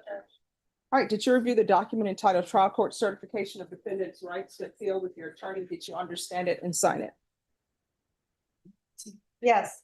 Because it's a plea bargain agreement, because I followed your plea bargain agreement, and because you waive your right to appeal, you do not have the court's permission to appeal. Do you understand? Yes. All right, and I'm assuming I don't need to go over with you what could have happened if you're intoxicated, you're driving with a child in the car, anything can go wrong. You understand? So what you need to do is you need to start, well, 1, since you're on probation, you're not allowed to drink at all while you're on probation. But after this probation is completed, don't drink. You understand? All right, good luck to you. Thank you, maybe she. Welcome, yes. All right, the court is calling 2024 CR 008365 State versus Diamond Ashley Garza. I'm sorry, Garcia. Sorry. Yeah. Can I have, now that's in my head, Kelly. I know. All right, can I have parties announced for the record? Lindsay Hernandez for the state. And Kelly Piddle for Miss Garcia. And are you Miss Garcia? Yes, ma'am. All right, we have an interpreter and you're still under oath to the interpreter, but would you state your name for the record? Lupita Buitron. All right. Mr. Piddle, do you speak Spanish fluently? I don't, Judge. All right, and have you used the interpreter to interpret all of the documents? We have. All right. Ms. Garcia, all of the documents are in English. Will those documents explain to you in Spanish? Yes, ma'am. Well, so here's the thing. Gotta speak Spanish. I don't know a lot of Spanish, but I know yes, ma'am is not how you say it in Spanish.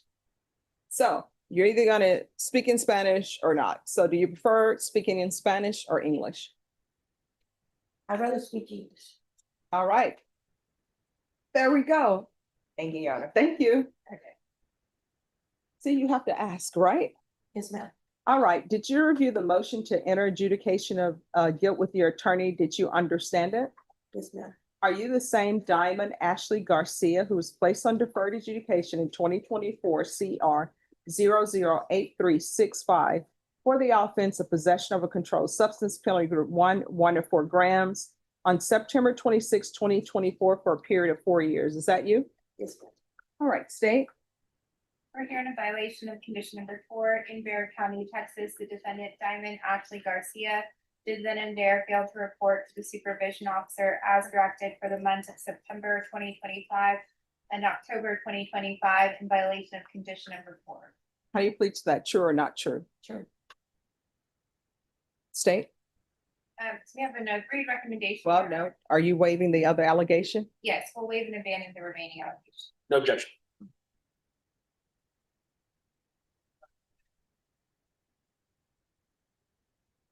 All right, did you understand by pleading true to violation of condition number 4, the court could find it true, grant the motion, find you guilty, and sentence you up to 10 years in the prison? Yes. And up to a $10,000 fine? Knowing that, do you still wish to plead true to violation of condition number 4?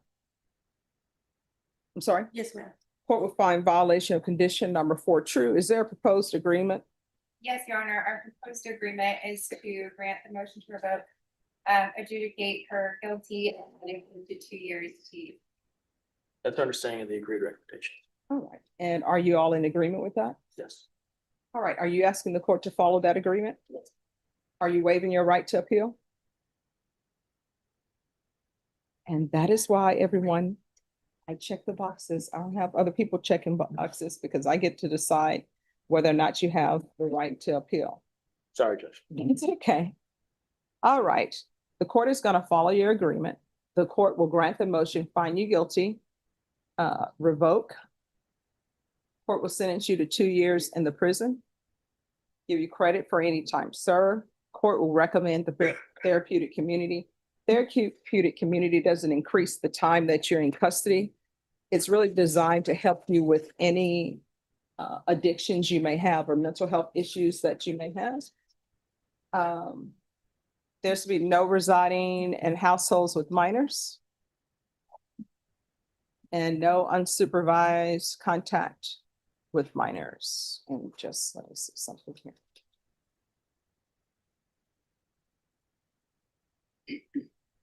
All right, did you review the document entitled Trial Court Certification of Defendant's Rights to Appeal with your attorney? Did you understand it and sign it?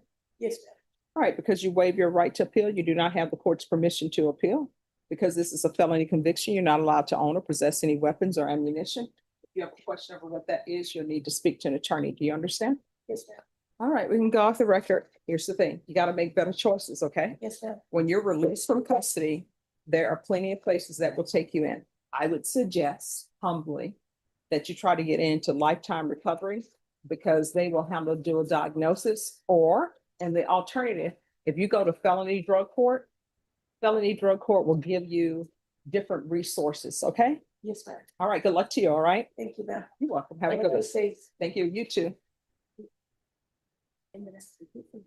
All right, who is here on Antonio Carrizales?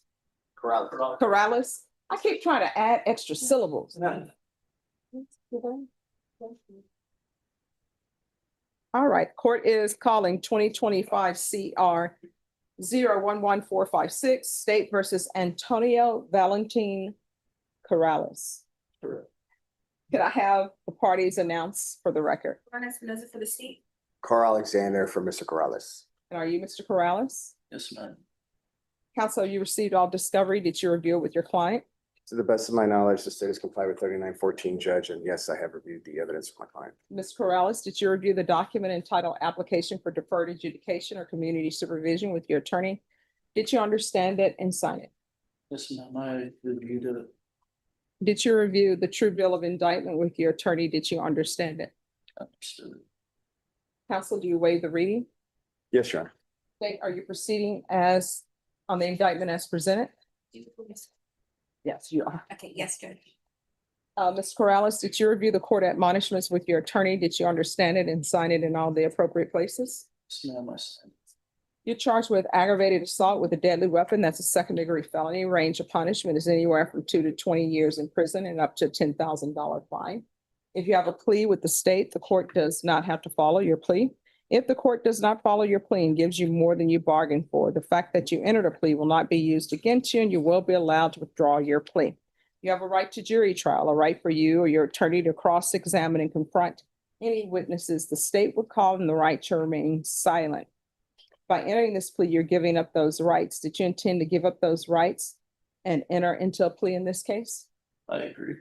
Did you understand, if the court grants your application for deferred adjudication, if for any reason your deferred adjudication were revoked, court could find you guilty and sentence you up to 20 years in prison and up to a $10,000 fine?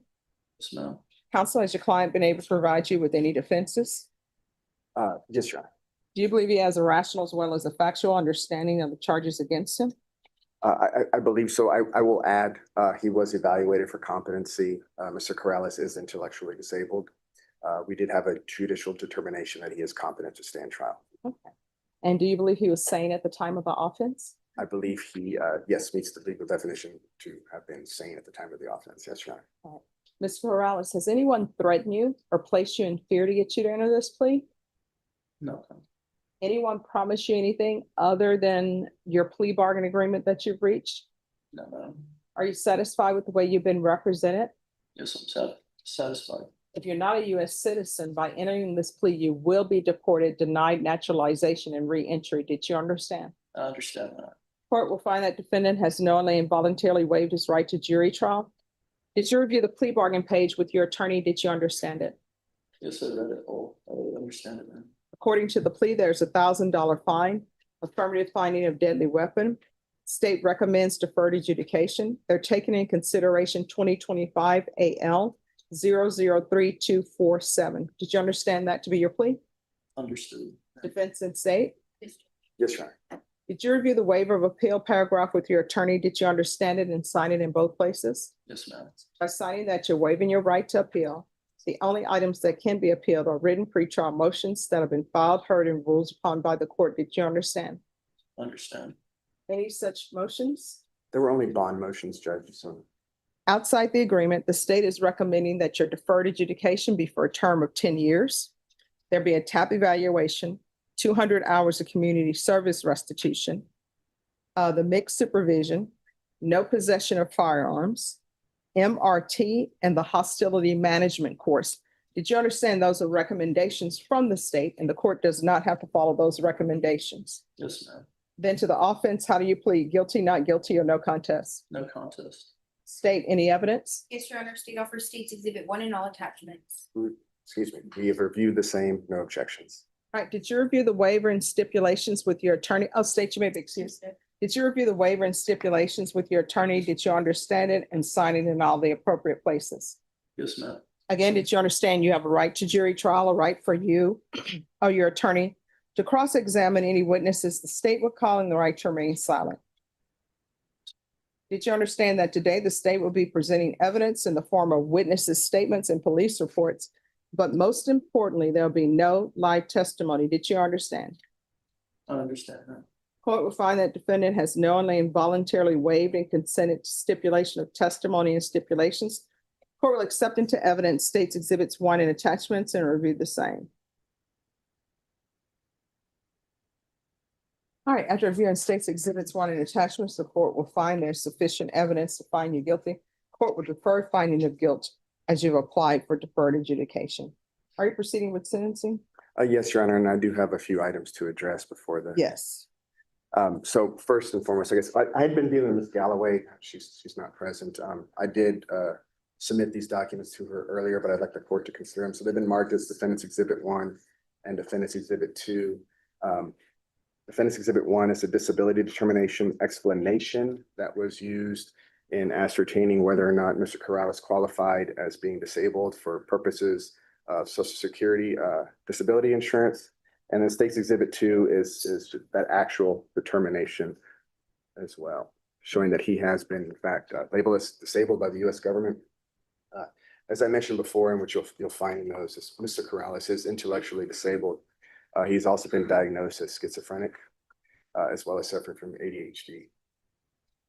There were a couple of items I did want to address in the STIPs and the court deciding whether or not to go along with the plea bargain, number 1, but also in how long the probation would be for. And that's where Ms. Galloway and I kind of were at an impasse, is how long the term should be. Okay. We're asking for something less. The state is asking for the maximum period of supervision possible. We're asking for something less. This is not an instance in which we have a thug who just runs around shooting people. Mr. Corrales, because of his disabilities, does not have the same ability to engage in decision-making that you or I have. In fact, his parents who are present here actually have been awarded guardianship over him by a court. When Mr. Corrales turned 18, he was residing in the state of Utah. Courts there felt that he could not take care of himself or make decisions for himself, and therefore his parents were appointed guardians over his person and estate. They went on a vacation and left him alone when this happened. They are committed to supervising him, making sure that he succeeds. They have been monitoring him ever since he has been out on bond for this. They are the ones that actually retained my services, as Mr. Corrales himself really only has his Social Security income that he gets. So actually, I'm going to ask you to probate the fine as well. But in the reports, Judge, there's some things that I think on paper look bad that bear explanation. One, Antonio, as a young man, actually managed to become an Eagle Scout. He did engage in shooting sports, and one of the things he was taught to do, and that's ingrained in him, is that you pick up your brass. I know the detective went out of his way to point out about how Antonio picked up the shell casing, so that explains that. The detective also writes that Antonio walked out of the location. Discussing that with Ms. Galloway, and she agrees with me. The video shows a different story. And it's talked about a little bit in the press guide. A witness by the name of Michael actually engaged in a physical altercation with Antonio. And it was Michael that forced Antonio to leave. So it wasn't that it was a cold-hearted, just I shot someone and I'm departing.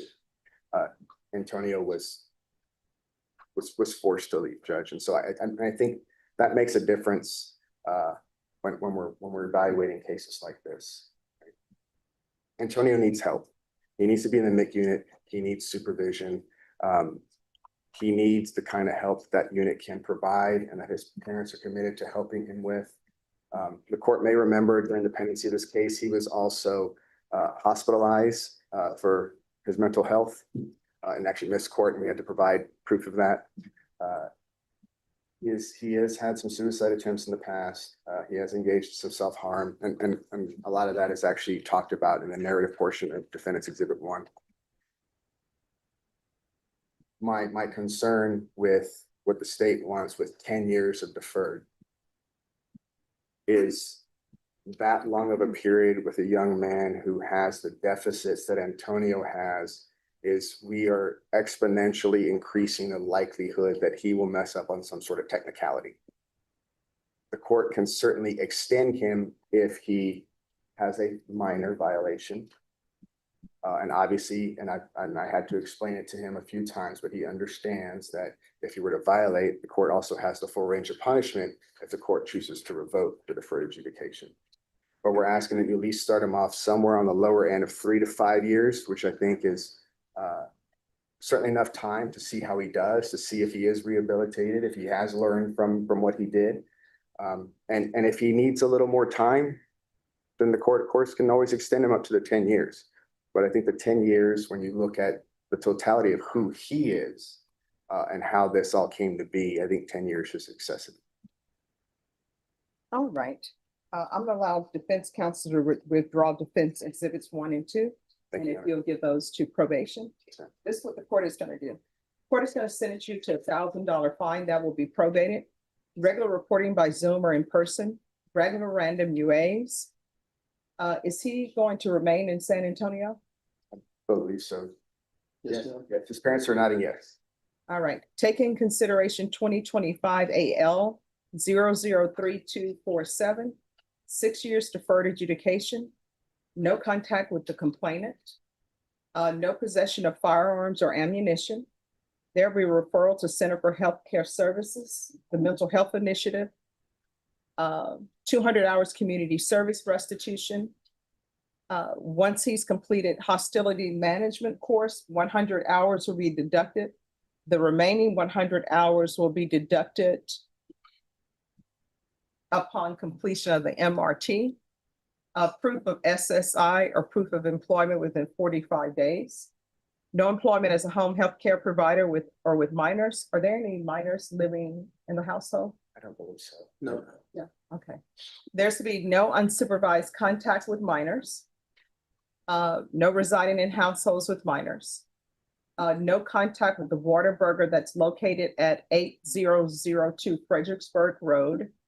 And field visits 1 time per month for 8 months. Probation, is there anything else? No, Judge. All right, is there anything else that you need from the court to be successful? Just, I wanna be an electrician, so I wanna go to school. Okay. Let's finish your probation first. Okay. Judge, mental health will make supervision or no? Yes, mixed supervision. All right, and I'm sorry, there's an affirmative finding of deadly weapon. Yes, sir.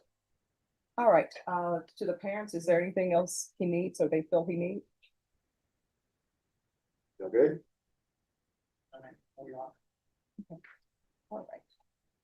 All right, did you review the trial court certification of defendant's rights to appeal with your attorney? Did you understand it and sign it? Because this is plea bargain agreement, because I followed your plea bargain agreement, and because you waive your right to appeal, you do not have the court's permission to appeal. Do you understand? I understand. All right, we can go off the record. Here's the thing.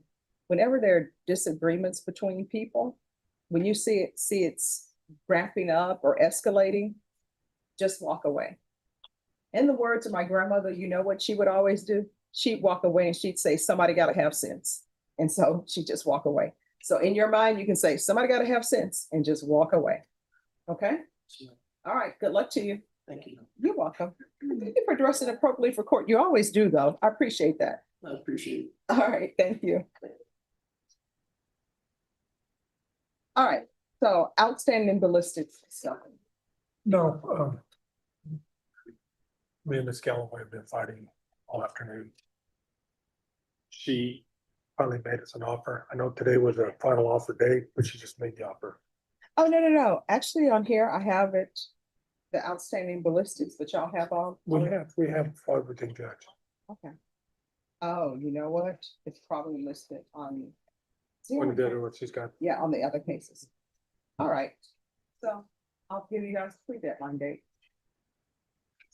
How much time are you asking for? I don't need much time, Judge. No, I mean, when do you want to come back? 2 weeks. 2 weeks. All right, do I need a 2-week reset for a plea deadline date? Yes, ma'am. I can do May 11th. May 11th? All right, so we'll be back on May 11th. At that time, you need to let me know if you've reached an agreement, okay? All right, thank you.